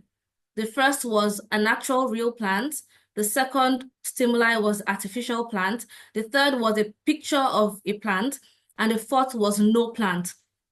What they noticed is that there was a significant decrease in the theta waves of the frontal lobe, which is associated with, which was associated with the variant of plants. So that typically indicates that there was an increased level of concentration and attention for the set of the people that had actual plants. So this goes to show us how much plants we can benefit from plants in our office areas, in schools. It's just a wild resource that I think is highly untapped. The next benefit of having plants in our indoor space is connection to nature. I mean, there's what we call biophilia, which is basically our innate ability to connect with nature. I mean, from inception of the world for about 7 million years, we were living with nature, we were one with nature. And then from 1,000 years, from the past 1,000 years now, we've moved into urban city, which is taking us farther away from the connection with nature. And we can clearly see, even from the previous sessions that we've had, the effects of this green isolation and how the drastic impact is having on our well-being. So we all have an innate ability in our DNA to move into plants, to want more of plants. And so there's nothing like a black thumb. We all have the innate green thumb in us. I mean, if I should ask anybody here where you'd like to spend, if you want to have a relaxing holiday, you've been stressed, and you just want to relax, I'm sure you'd mention something that has to do with greenery. You want to go to the beach, you'd want to be one with nature, because that just showed us how connected we are with nature. The other benefits of indoor plants is the aesthetic appeal. Mr. Wale talked about this in great detail, in how important it is for our ecosystem to have greens in the aesthetics outdoors. So same thing with indoors. The green also helps, it adds color to your space. It helps to balance the height and the dimensions of your space. It's just great as for an aesthetic appeal. I'm sure if you go into a place that is devoid of green and you see a place that has a lot of green, you would appreciate the green better. Talking on the benefit of indoor plants, not just in our residential space, I'm going to be talking about scientific research that shows how the benefits of indoor plants also in the office, in schools, and in hospitals. So the first study by the University of Technology in Sydney, researchers added plants to the office environment to see how the presence will impact employees. And what they found was quite profound. They found that the presence of the plants decreased anxiety by 37%. It reduced the feeling of hostility by 44%, reduced the feeling of depression by 58%, and the plants reduced fatigue by 38%. In a similar study from the University of Exeter, they were going to measure the effects of plants have on performance and cognition. When participants had plants within their immediate space, they became more engaged and productivity jumped by 15%. In addition, there was a researcher from Human Spaces orchestrated a study in the workplace designed, in the workspace design with 7,600 workers from 16 different countries. And what they found was that plants were linked to 15% of higher employee well-being scores, as well as 15% in productivity. I hope that we have more of green in our office spaces as well, or in our studies, because we can see here from studies that it really improves our productivity, creativity, and concentration. Another study showed that stress and recovery of another study on surgical patients found that patients in hospital rooms with plants had lower blood pressure and less pain, anxiety, and fatigue than patients in rooms with no plants. I remember the Dr. Priscilla also spoke about, we had in the video, first film that we had, he spoke about how just overseeing in the hospital really improved the stress level of patients in the hospital. So it goes to show how important plants are. If you want to gift a plant, it's a great gift to give to people as well. So going on to the types of plants, air purifying plants. So the NASA research had a couple of plants that they had identified as very good high purifying plants that will take out toxins in the environment. I would want to state that while plants are air purifying and they take out the toxins in the environment, they do not take over like humidifiers, or except if you have them in large quantity. I mean, they recommend 1 for 100 meters. But we still know that just having at least 1, 2, 3, 4 plants would improve the air in whatever space that you put it in. So there were some recommended plants that can help in purifying the air. What we have is this, I put in pictures so we can all relate with it, because I'm sure we may not all relate with the names of the botanical names of the plants. So we have the snake plants, which is very common in it's native to Africa, so it's very common in our space, and there are different variants of it that can also help with taking out the toxins in our environment. There's the peace lily, there's the Boston fern, the pothos, philodendron, the Dracaena, ficus, and aglonema, what we also call Chinese evergreen. So in this, there are different variants of it, so you don't have to stick to it. You can play around with the different types and add some color, and then just make your environment look very beautiful. So now we've understood the importance of plants. We go next to what's the next steps? What are the factors we have to consider in designing that healing space with plants? The first factor that you need to consider is light. Different plants have the different light requirements. Some are more tolerant than the others. Like we talked about, the snake plant requires less, doesn't require as much light as a ficus, for example. So the amount of light you have in your space will determine the type of plants that you would put in your space. There's also the option of artificial grow lights to augment the current light you have in your space. But what I always say is that the lights in your space should not stop you from having plants in your home. You can always leave the plants in, take it out for a week, after every week, for every week to get some sun. So, but it's also an area to consider, but it shouldn't deter you from getting a plant. Also, the humidity levels, we tend to use a lot of ACs in this environment, and ACs take away the humidity in the space. But there are some plants that love high humidity, like your ferns, your peace lilies.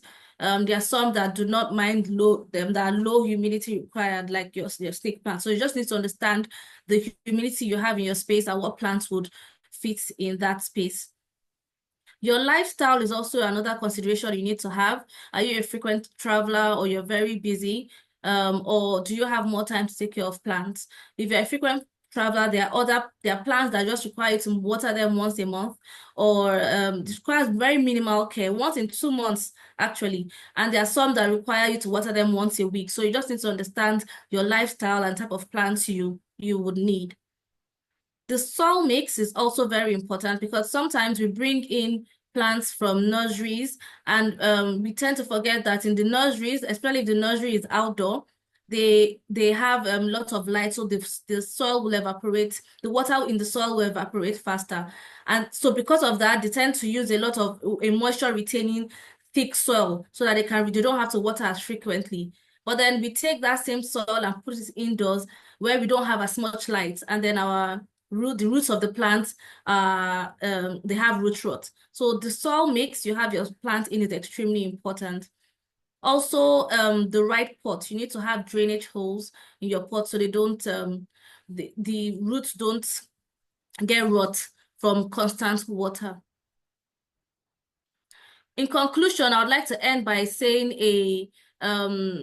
one of the, I would say, a testimony from the people in my estate. I was giving Auntie Yinka this story a while back.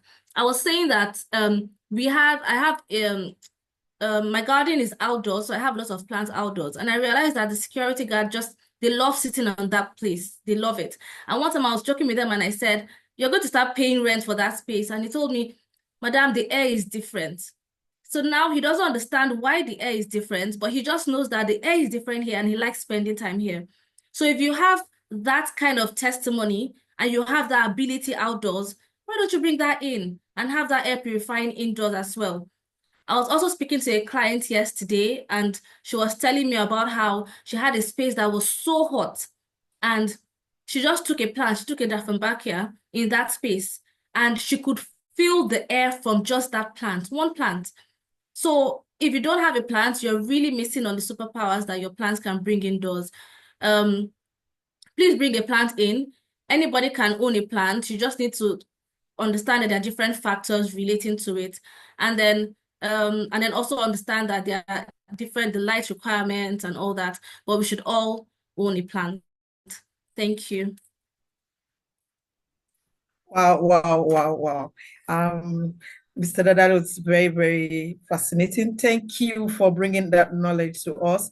I'm sure that we'll sound like when I'm already thinking, I think I have one snake plant, and because I didn't want to take care of it too much, I think I took it outside. I'm going to bring it back into my room tonight and start doing proper care for it. Thank you for that. I didn't know I was throwing away a big treasure like that. I just put it outside of my door. So I'm going to bring it back in just right after this conference. So thank you for that information, and thank you for everything you've told us. I'm sure every one of us will be planning to, and I hope that we'll be able to go into the to look for someone around us that does something like this. I like the testimony of your gardeners, because I know that, yes, I like the fact that they do not understand what they're really experiencing, but they know what they're really experiencing, and that's like the best testimony you can get when you do not when there's no filter of what exactly they're experiencing.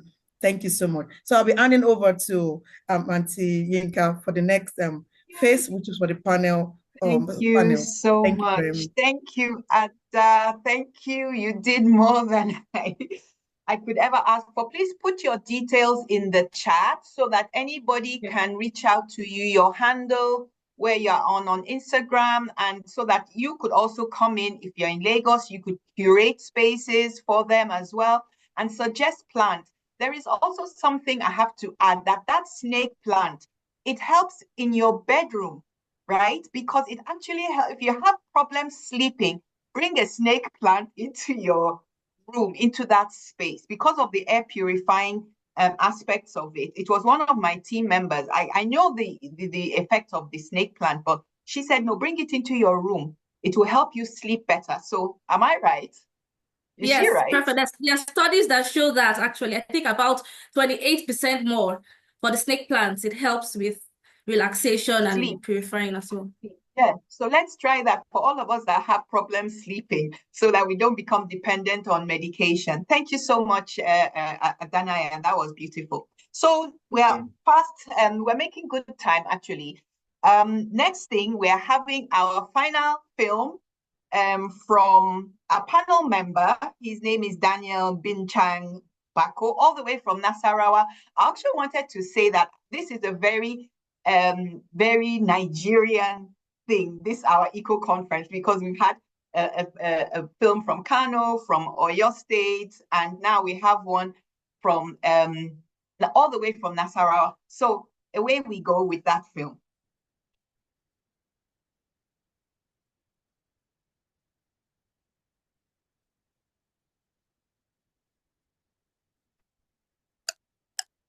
Plastic.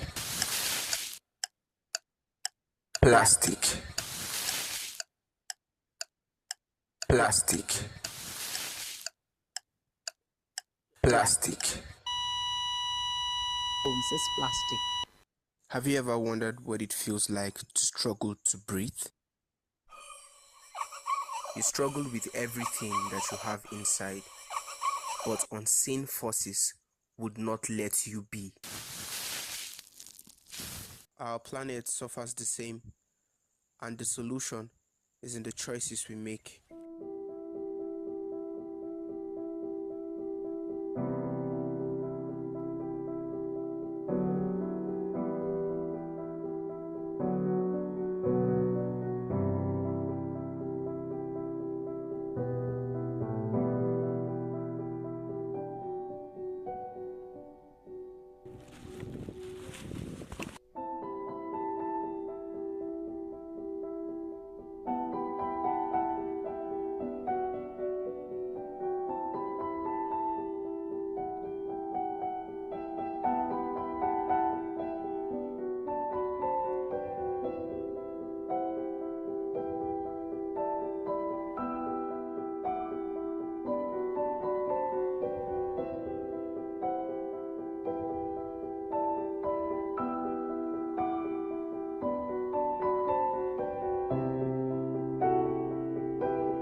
Wow, that sequence, the dance, you could see in his face, the concern that he had.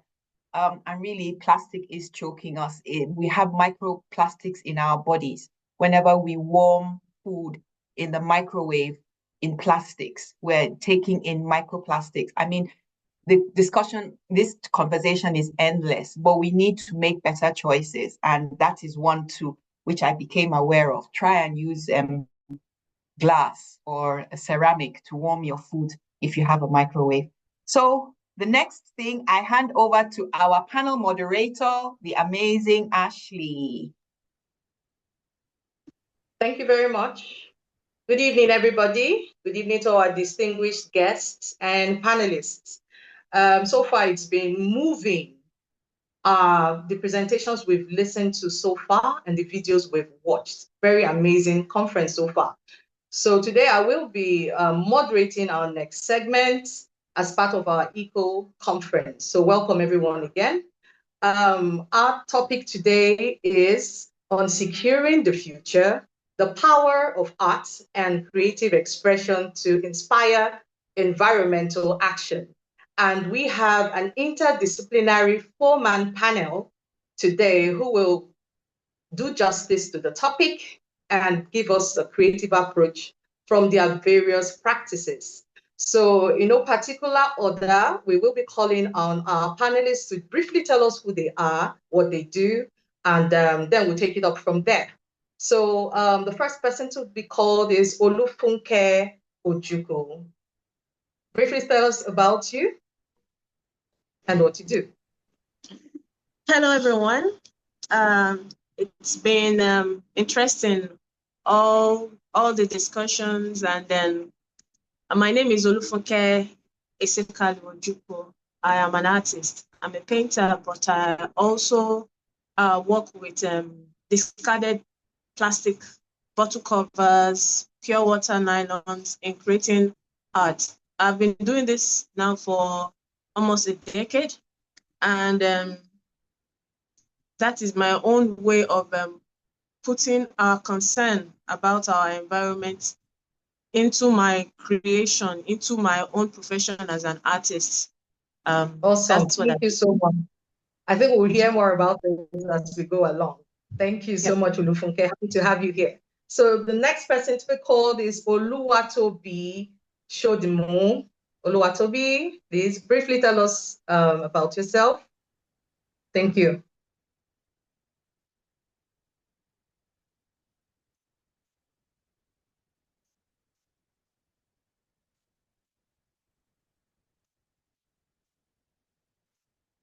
Okay, while we're waiting for Oluwatobi, we'll call on Daniel Bako. Daniel Bako, are you here?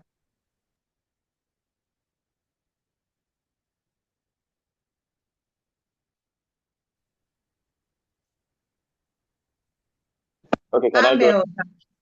Okay, Bako, please go on. Yes, muted initially. All right. Good afternoon, good evening to everyone. My name is Oluwatobi again. I'm an origami practitioner, and aside using origami is the ancient Japanese art of folding paper, and it is quite easy turning a flat paper into 3 dimensions. So you can call it sculpture light. So I use it for social impact and enhance creativity and advocacy as well. Very importantly, and that is how it comes very handy when it comes to environment. Thank you. All right, thank you very much. Amel Dachi, you're very welcome.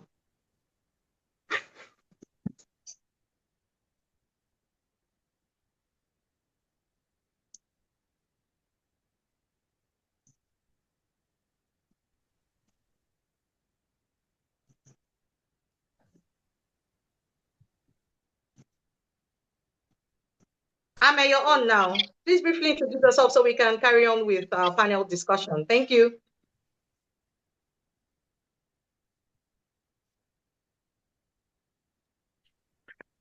Ame, you can just unmute yourself because you're a co-host. So kindly unmute yourself. That's okay. Okay, can you hear me now? Very well. Yes, Ame. Okay, my name is Ame. I'm a mosaic artist. I'm a self-taught mosaic artist, although a builder by training. So what my art seeks to do really is just work on our mind game, how our little acts, amounts to much. So that's just it in a nutshell. Thank you very much. So I don't think Toby got an opportunity to speak. So Toby. Okay, yeah. Yeah, I did get an opportunity. I was not sure whether I was loud or not, but yes. To introduce myself again, I'm an origami practitioner. Yes. Should I go on or? No, that's fine. So the other person, Bako, you see here, Daniel Bako. Can we hear you, please? Are you on?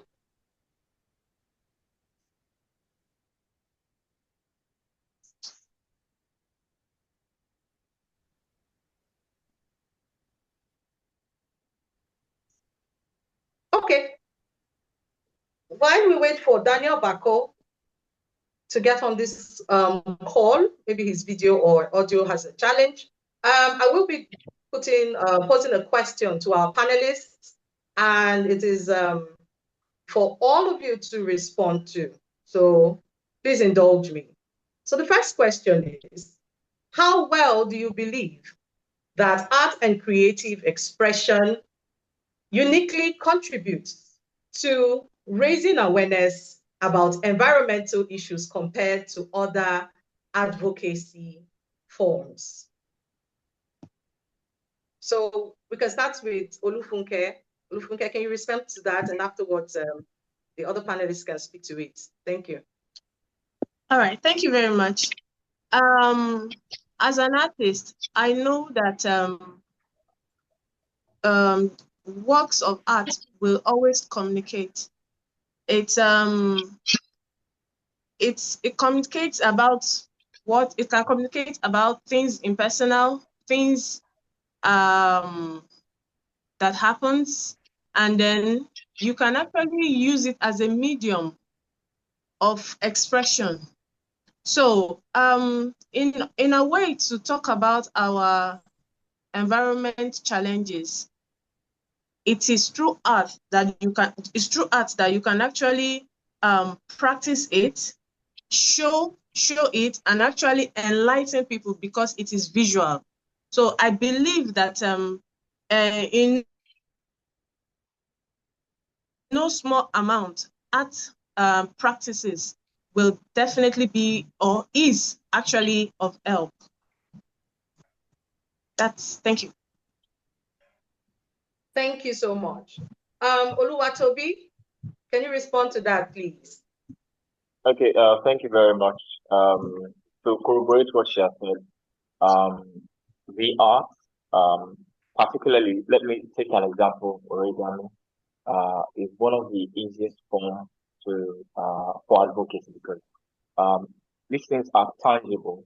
When it is created, it's visual, and it can also be told in a story. There's something that we call storytelling. So if I want to talk about deforestation, for example, and some of the adverse effects, some of the animals that get destroyed and all of that, making beautiful creatures that you can relate to. So when I show you a butterfly that has been folded like this, and of course, you first admire it, oh, it's a beautiful butterfly. Then I tell you the story of how deforestation can ruin the natural habitat of that butterfly.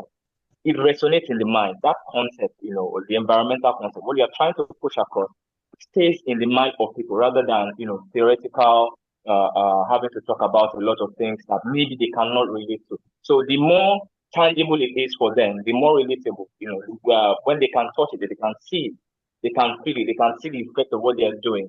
So it is more relatable to them as against when it is just theoretical. So one of the best ways to go about advocacy is the arts. Thank you.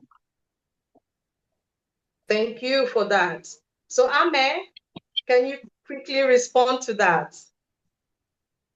Yes, just like Olufunke rightly mentioned, the fact that it's visual, like we can see it communicates to our brain, it gets us thinking. So it's easier to get the message across. And like Olutobi said, it brings to light the fact that it's tangible. This is something that we should be in touch with. It's not vague, it's a reality. So what art tends to do is it gets people thinking. It's like, okay, we're bringing something unconventional into this space.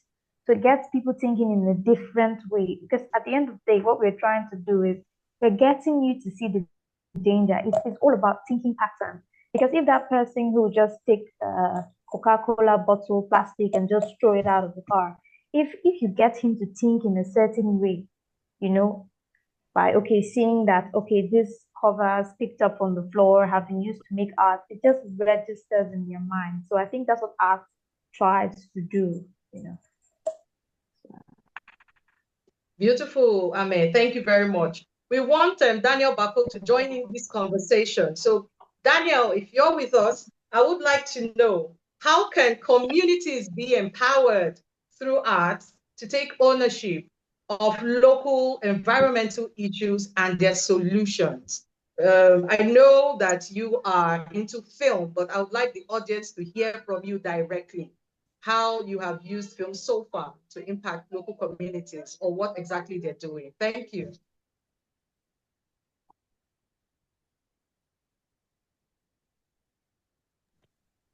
You can unmute your mic. Your co-host now. Daniel, thank you. All right. Can you hear me? All right. So good evening. Sorry for that. For some reason, I was not. My mic was muted. Okay. Hello, everyone. My name is Daniel Baku.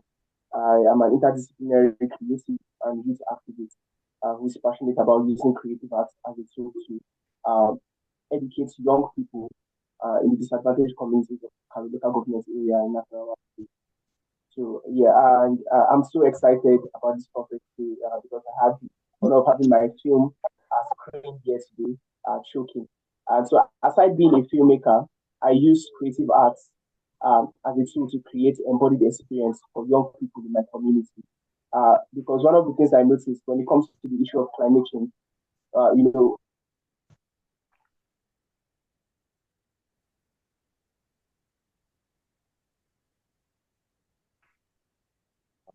Hello, Daniel, are you there? It's a bit frozen.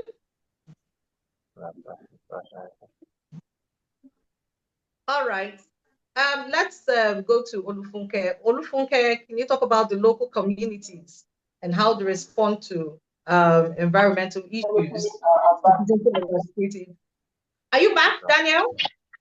Yes, I'm back. Sorry. Sorry, Daniel, you're on. Okay. So like I was saying, in the development space, we often talk about how the youth are the future and they are the ones that will lead the discourse in climate change.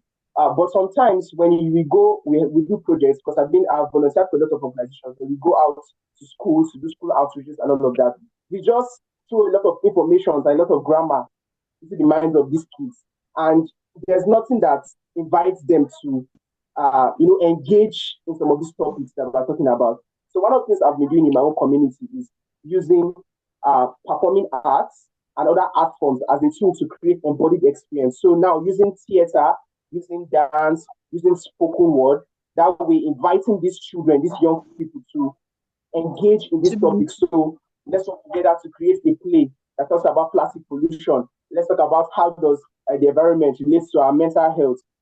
Let's talk about improper waste disposal in our local rivers or in our local streams. So I believe art creates a different perspective, an alternative way to educate young people. And then when they go through this process, they can never forget about these things, because they have embodied these experiences, and they can then move on to become advocates for a sustainable future. Yeah. Thank you. Thank you so much. We've heard about the intangibility of art and the tangibility of it being a visual aspect of it that can drive change so far based on your contributions. So we move on to ask, and I want to direct that question to Oluwatobi and Ame. So between the two of you, can you share specific examples where your artistic or creative skills have successfully inspired tangible environmental action or policy change? It's directed at Oluwatobi and Ame. So one after the other, please. Thank you.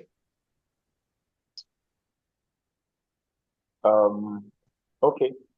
So going first, this was something I did back in 2020. It was inspired by there was a wildfire between July of 2019 and January 2020 in Australia, and the cause of that wildfire was very devastating. So I made a poll about, I think most of animals that were lost, of course, based on their location and habitat. We have more of kangaroos and koalas.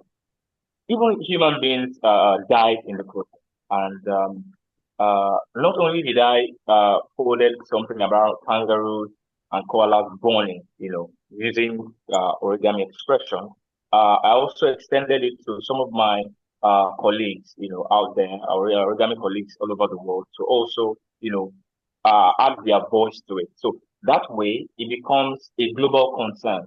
These things don't happen randomly, but when people can relate to it, and we have a cross culture of different professionals also coming together, in collaboration to ensure that this thing is a problem and has to be solved. And we are all using our medium, of art to ensure that people start to see. When the first speaker was speaking, he talked about we getting to a tipping point where the earth, as we continue to do all of the things that we should not do, and we're at the point where we will just go and tip over. So people really need to start seeing these things in form of artistic expression. And in my case, I've used origami in terms of the wildfire. There was a time that I also did something about a rhinoceros beetle. They're about to go into extinction, and how human activity are causing these animals to go into extinction very quickly. And the truth of the matter is, it's so bad that some of these things have a way that they have a role that they play in nature. Everything has a role that they play in nature. So the more things that we're getting into extinction, the more we are reaching that tipping point gradually. I also remember, lastly, that there have been several times where, because I'm also an educator, an origami educator, and I like to work with my kids because they are young, from their young mind. Let us talk about some of the things that you do, the effect of the plastics that you throw away on fishes. So when we were doing that, they were holding different kind of fishes, things that were colorful. They admired it. And then, the catch was that all of these things will die if you continue to, just throw your nylons out there and you continue to throw your plastics in the sea. they would all die at a particular point. And you would see in their faces the fright, the concern that, oh, so this is the consequence of what we are trying to do. So, so in some of these ways, I believe that I've been able to put together and put forward environmental concerns through the arts. Thank you. Great, great, great, great. I always smile when you come up with your origami works.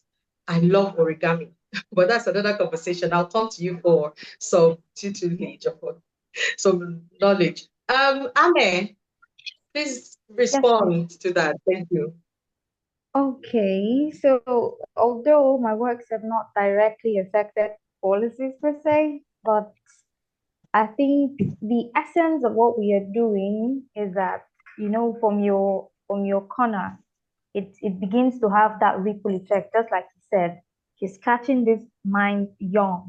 I want, like, when I meet older, I'm sorry, but older white people, you hear them say things like right from school. They tell them, okay, this trash fits into this bin, this trash fits into that bin. But you find out that we didn't have that. And 20 years ago, we were told, okay, the earth is already at the tipping point, and then you find people in their 30s, and then these things have not been inculcated into your subconscious. You still find people within our age, group still doing some of these things, and it's just irksome. You just can't imagine, okay, these things have ripple effects, just like Newton would say. Every action is an equal and opposite reaction. So I think that's the idea of this artistic form. The fact that I did an artwork one time that's trying to portray the earth meltdown and how it's having this symbol of death, and it's telling us that, okay, the more you keep doing this, the heat, just like we saw today, the more heat, the more the water pressure, the more the lands and this ecosystem is being depleted, and it's having a ripple effect. And I think that's what this artistic expression is trying to do. And we're trying to do it from the grassroots. We're trying to see that, okay, it's not just art, but it's art that's passing a message. So I think that's the initiative, that art is creating an alternative way using his words. So. Absolutely. Absolutely. I agree with you. The ripple effect and the change that art and creativity is causing, within the environment. I mean, the positive change. Thank you so much for your thoughts, Ame and Oluwatobi. So I just want to put some questions forward. I hope we're within time. We're not taking too much of the time. So, all right then. Okay, so to Olufunke, and to Daniel, I believe, in your experience, how can artists and environmental advocates collaborate more effectively to drive large-scale movements for sustainability? All right, I'll go first. Okay, thank you.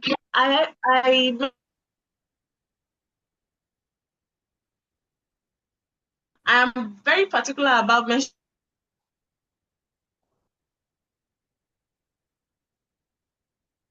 a way that I had to actually sort them and then go through the waste and bring them out, give them a fresh outlook. And then by the time this is done, you will have to be told that this was trash and it's now alive as a art. So I'm sorry, can you repeat the question? I think I forgot something. Well, sorry about that. 1 second. I said, in your experience, how can artists and environmental advocates collaborate more effectively to drive large-scale movements for sustainability? We're speaking now to not just ourselves as creatives, we're bringing in environmental advocates who are, some of us are already based on our practice. So how do we come together to create a larger scale, not just, small scale or limited within some areas? Thank you. So the idea is that coming together, when the force become stronger, we can pass the message side by side. It's a collaboration, okay? So we'll have to bring in the consequence of this waste that are out there, and then the reason why we have to actually give it a different value in understanding why the waste can actually be transformed, given a different, like I said, value. So in a larger scale, it will mean that the part of working from my own side would be for me to project my ideas in connection with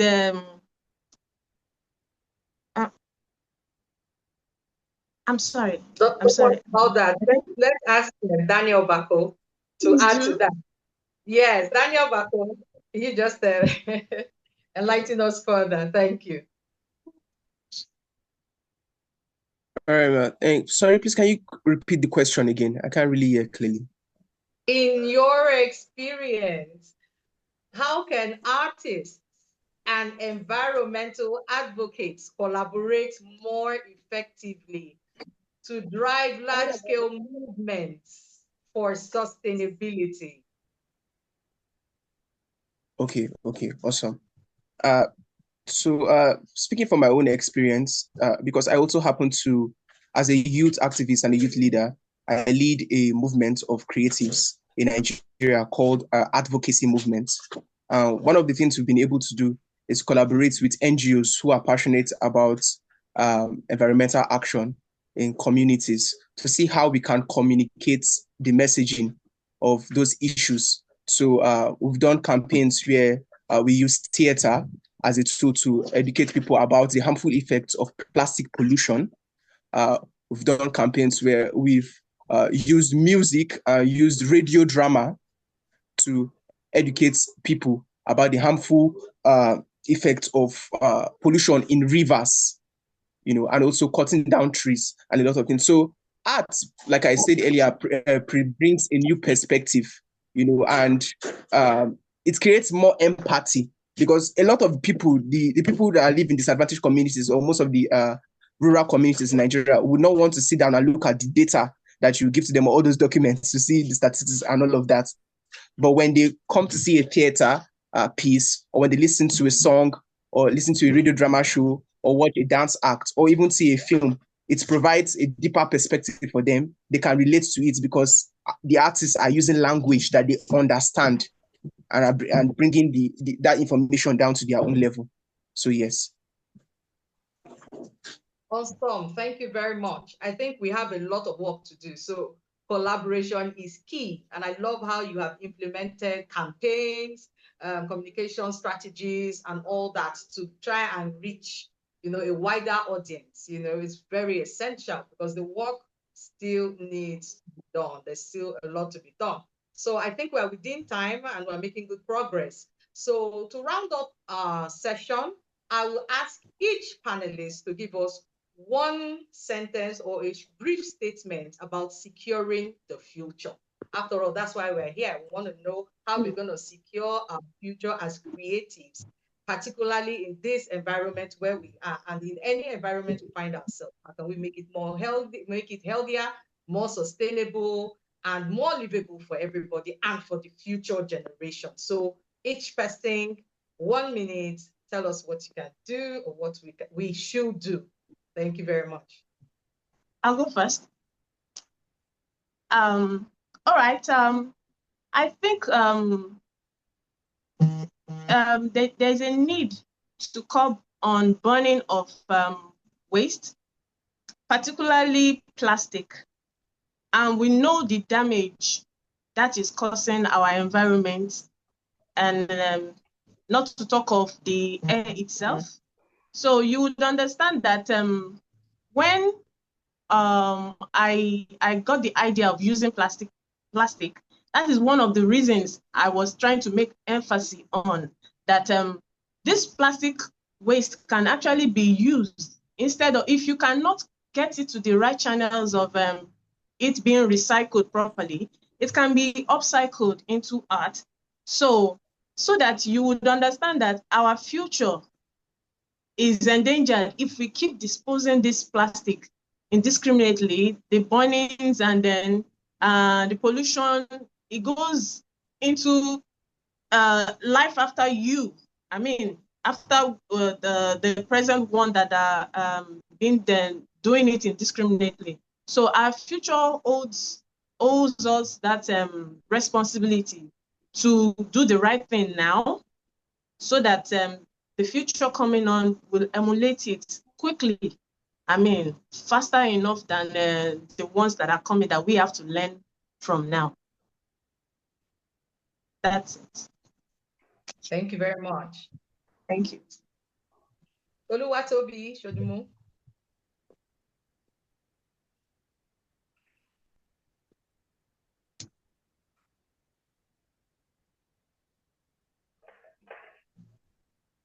Toby. Toby, you can unmute yourself. You have been made a co-host, so I think you can actually unmute yourself. Oh, okay.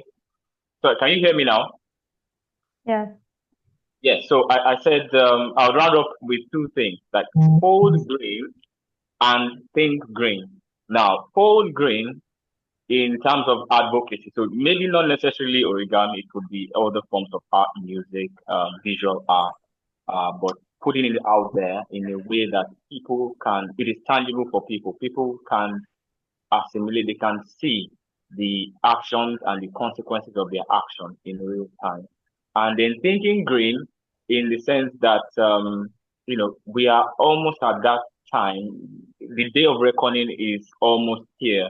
I remember that there was a particular community engagement that I was trying to put together for elders in the community, because I mean, they are corporates when it comes to many estates that are springing up that causes deforestation. You just say very beautiful. That used to be a plantation. They cut it off and built estates there. So I was planning something for some of those elders that they go meet that. Okay, so these are some of the consequences of you just selling off this land, and we're not even building, or we're not replanting some of these trees. So it will get to a time when all of this would go off, and of course, our the ozone layer is already getting depleted. It's already overeating. The ice caps are already depleting. So it is high time we find other alternatives. So thinking, I'm glad that there is the CNG right now. I hope that Nigeria can embrace it. It reduces fossil fuel. It reduces some of the emissions that destroy the ozone layer. So, like I said, two things to take away: food green in terms of advocacy and think green. Thank you. Thank you so much. Odachi, Ame, and then we close with our last speaker, Daniel Bako. Yeah, I think for me, my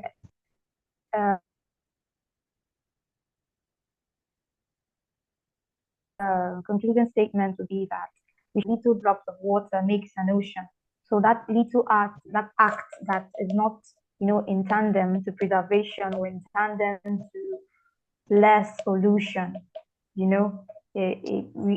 should be thinking in that way.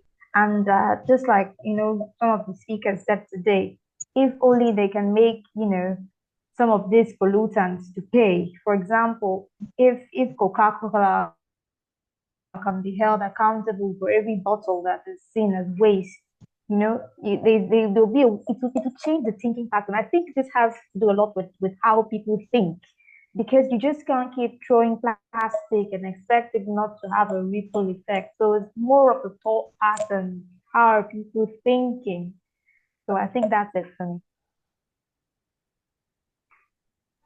Thank you. Bako, close your final remarks, please.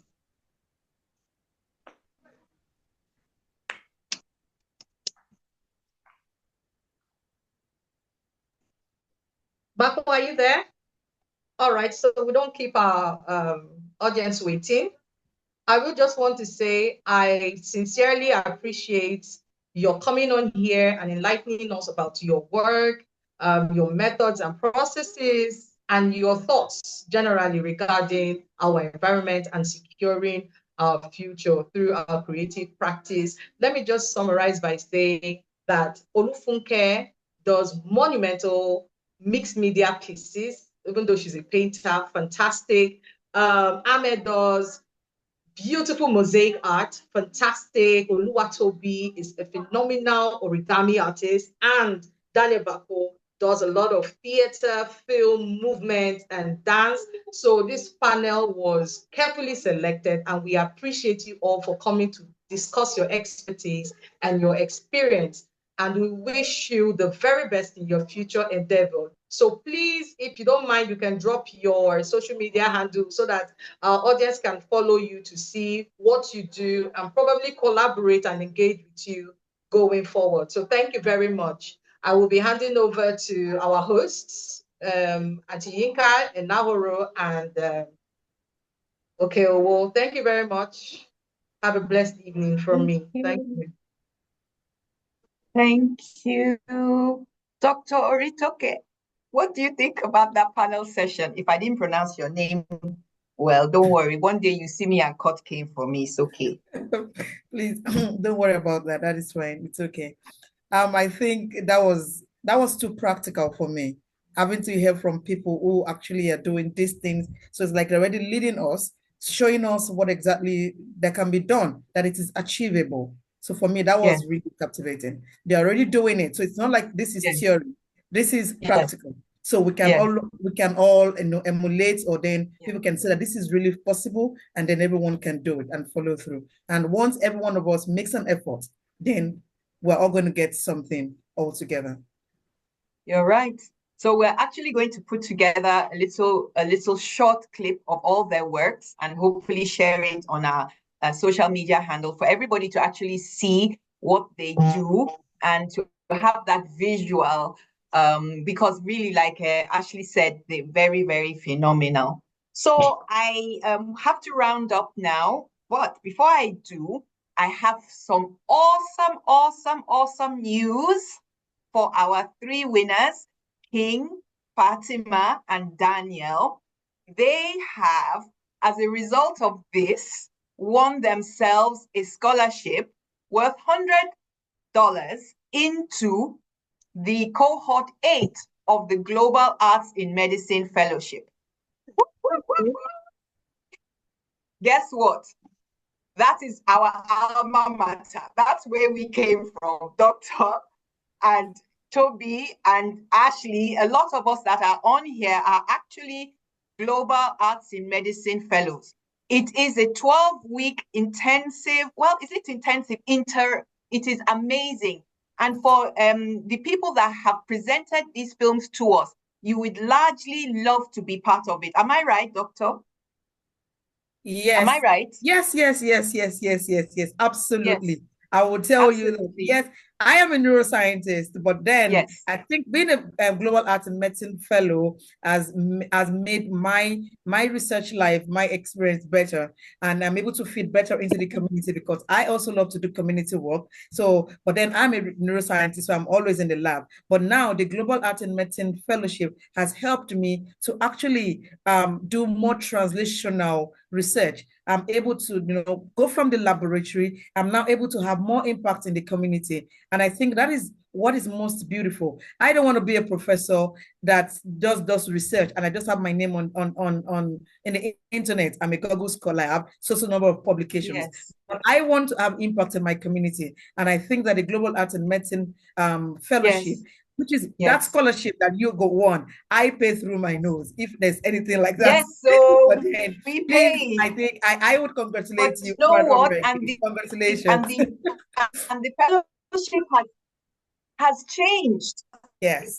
So from the business aspect or the research aspect, so it's going to be amazing. And so you guys get to have that. And thank you very much to our Global Arts in Medicine Fellowship. So I think we've basically come to the end of today because time has far gone, and we've actually tried with our time though. So thank you very much. And I know that we had only one questions from pardon? Yes, There's that's only one question, That's and question, yes. it was about what she can do. Unfortunately, our Dr. Priscilla has left. I don't know if you care to share that quickly, because we need to round this up. If Adanaya can answer that, please. Thank you. Quickly. Maybe I should read the question. It says, my question is on air pollution. Yes. What can one do to protect oneself? My husband just sprayed deodorant, which irritated my nostrils. I'm in the room with all my windows open because of no power supply for almost a week. Also, a construction is ongoing behind my fence. They are using a concrete mixer, which is producing exhaust alongside generator fumes from neighbors, which are all coming into my room and irritating my nostril. How can I protect myself? I think this question applies to almost every one of us. So please, if Adari is still here, I think it would be nice if you can help us. Yes, please. And also, Olowo West is here, another fellow. And I think if she's still on, I think she could have something. Yes, she could have something to say too. Yes, please, quickly. Adanai, are you still there? Could you answer the question? Maybe not. Oh, maybe okay. not. Adejumoke. Olowo West, Jumoke, are you still here? Could you answer that question? Okay, just reconnecting. I guess I know. Okay. Before you come back, let me just make a few announcements. I just wanted to share that this is the opening. Okay, we're also going to have to take a screenshot when I finish talking to take all our photos as is usual. This is the opening event for the Nigeria Pavilion. We have a week from tomorrow up until Saturday. We have lots of different types of engagement, creative engagement, health engagement in different spaces. I just wanted to read to you. We have all the 6 geopolitical zones in Nigeria and in 11 states. So starting from A, we have Anambra, Benue, Edo, Kano, Lagos, Ogun, Odo, Oyo, Plateau, Rivers, and Yobe. So in each of these states, something is happening. Please give us a round of applause. Give my team the amazing, in fact, they're made from students, artists, doctors, professors, not be small people. Honestly, we're all great. And I just want to say thank you so much for everything. We put this thing together. It has been in the making for like how many months now? Like 5-6 months? Yeah. Anyway, so for the winners, I'm going to contact you separately. That is King, Fatima, and Daniel, to talk about how you can go about it. Is Adana ready to answer the question, or does anybody else have a way of, because this is a problem that we can only, there's really not much to do. There's something we can't control. We can't control the light situation. We cannot control the building. Opposite my own house for 1 year, I had that problem. Noise pollution, every day I was stressed. The only thing you can do, for instance, is maybe leave the room when the deodorant is being sprayed, because there are also some certain perfumes that do that as well. So not being in proximity to that, or perhaps asking him to change the deodorant. I have no idea, right? Whether it is all deodorants or just that particular one. Then just getting plants into your space. So if there's no light, you have low light plants like Adanaya said, and get some snake plants in. They're very easy to look after. You can forget them. They will still thrive. And ultimately, really just keep your windows open as much as possible for fresh air, especially when you have these kind of allergies or things that are going on. So I'm not the expert. I know that this is something that we live with, but hopefully I think I am praying that this would be shared. I'm not really sure about that, this recording, so you could actually go back and listen to it again and take points, because all of you signed up with your emails. So I think it's time for us to say bye. Please, could we all put on our cameras? Could we all put on our cameras? I hope we've had a good time. I hope we've learned something here. I also hope that we have a call to action on our own part. Yeah, I think this is already a catalyst for change amongst all of us, right? Yes. Yes. Okay, so let's put on our cameras, please, quickly. Let's put our beautiful faces. Smile, smile, smile, smile. Let's smile. You know, we are alive and we're here, and therefore there's hope, especially we that are in Nigeria, you know, so, okay. Okay, we're ready for the cheese. They'll say if you're in Nigeria, say mushi, because we don't eat cheese here, but it's a lie, we eat cheese. We eat cheese. Cheese, mushi. Mushi. Okay, sir, we're ready. Yeah, I think We're I've very taken the ready. picture. Yeah, I've taken the picture. I'll probably just want to say one or two things very quickly. I want to say a very big thank you to our country festival director, Auntie Yinka, for our leadership in coordinating all of the team members to deliver this wonderful opening event. A big thank you to all team members who are here as well. The co-host for today, Dr. Ritoke, alongside with Ashley, alongside with everyone who have actually worked so hard, you know, from the beginning of this year to ensure that this event is a success. But also in addition to that is also our wonderful keynote speakers who are here today. I was wondering, Honorable Wale is still here. I was like, what? Yes. Oh, it's cool, like seriously.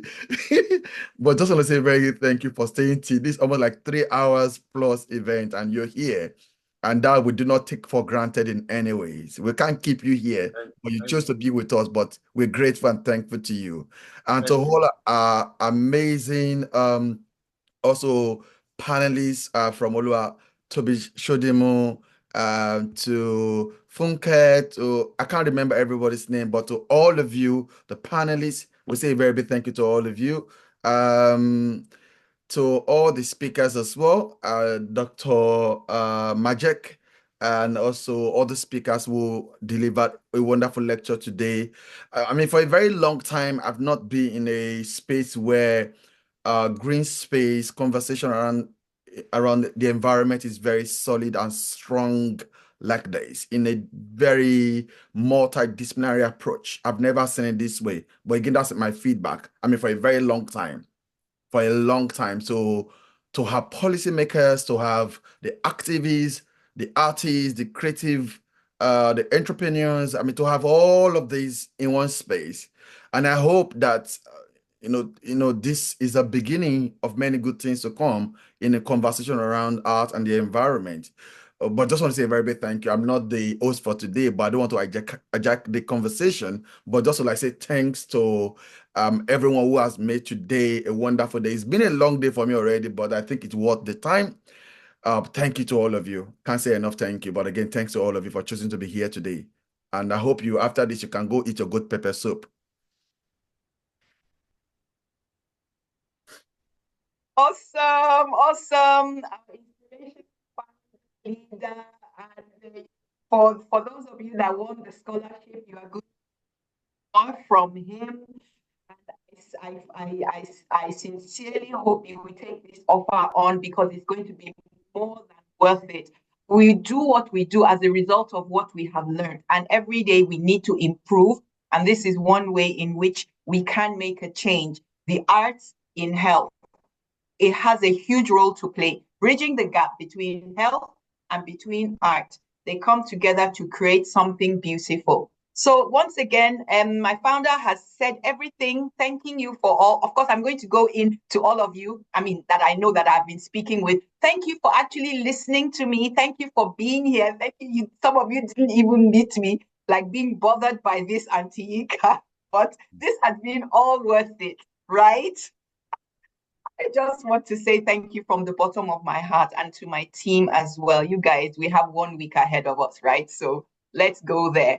We're the winning team.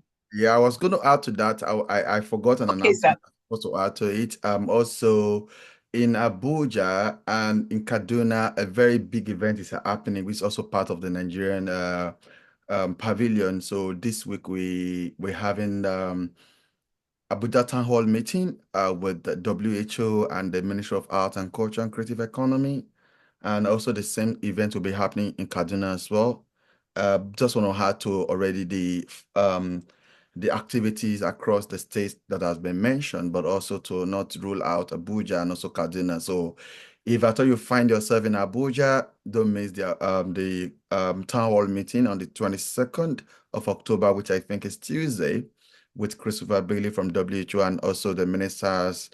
Also, some people from the government will be at the town hall meeting. And also, I think 24th of October on the Thursday or so will be the town hall for, I think, is it the Thursday? The Thursday actually, or Friday for the Kaduna town hall meeting. Just want to like add on to the pavilion and the pavilion activities and events so that we don't miss that out as well. All right. Thank you, sir. I think Ame is in Abuja. I should link you up with I should share the form. I can share the form with her. Maybe if she's free, then you get to go and be part of that huge conversation over there in Abuja. It's going to be awesome. Trust me, I've already seen Expo there. Okay, sir, let us leave you. Thank you very much, guys. Don't worry, Auntie Inka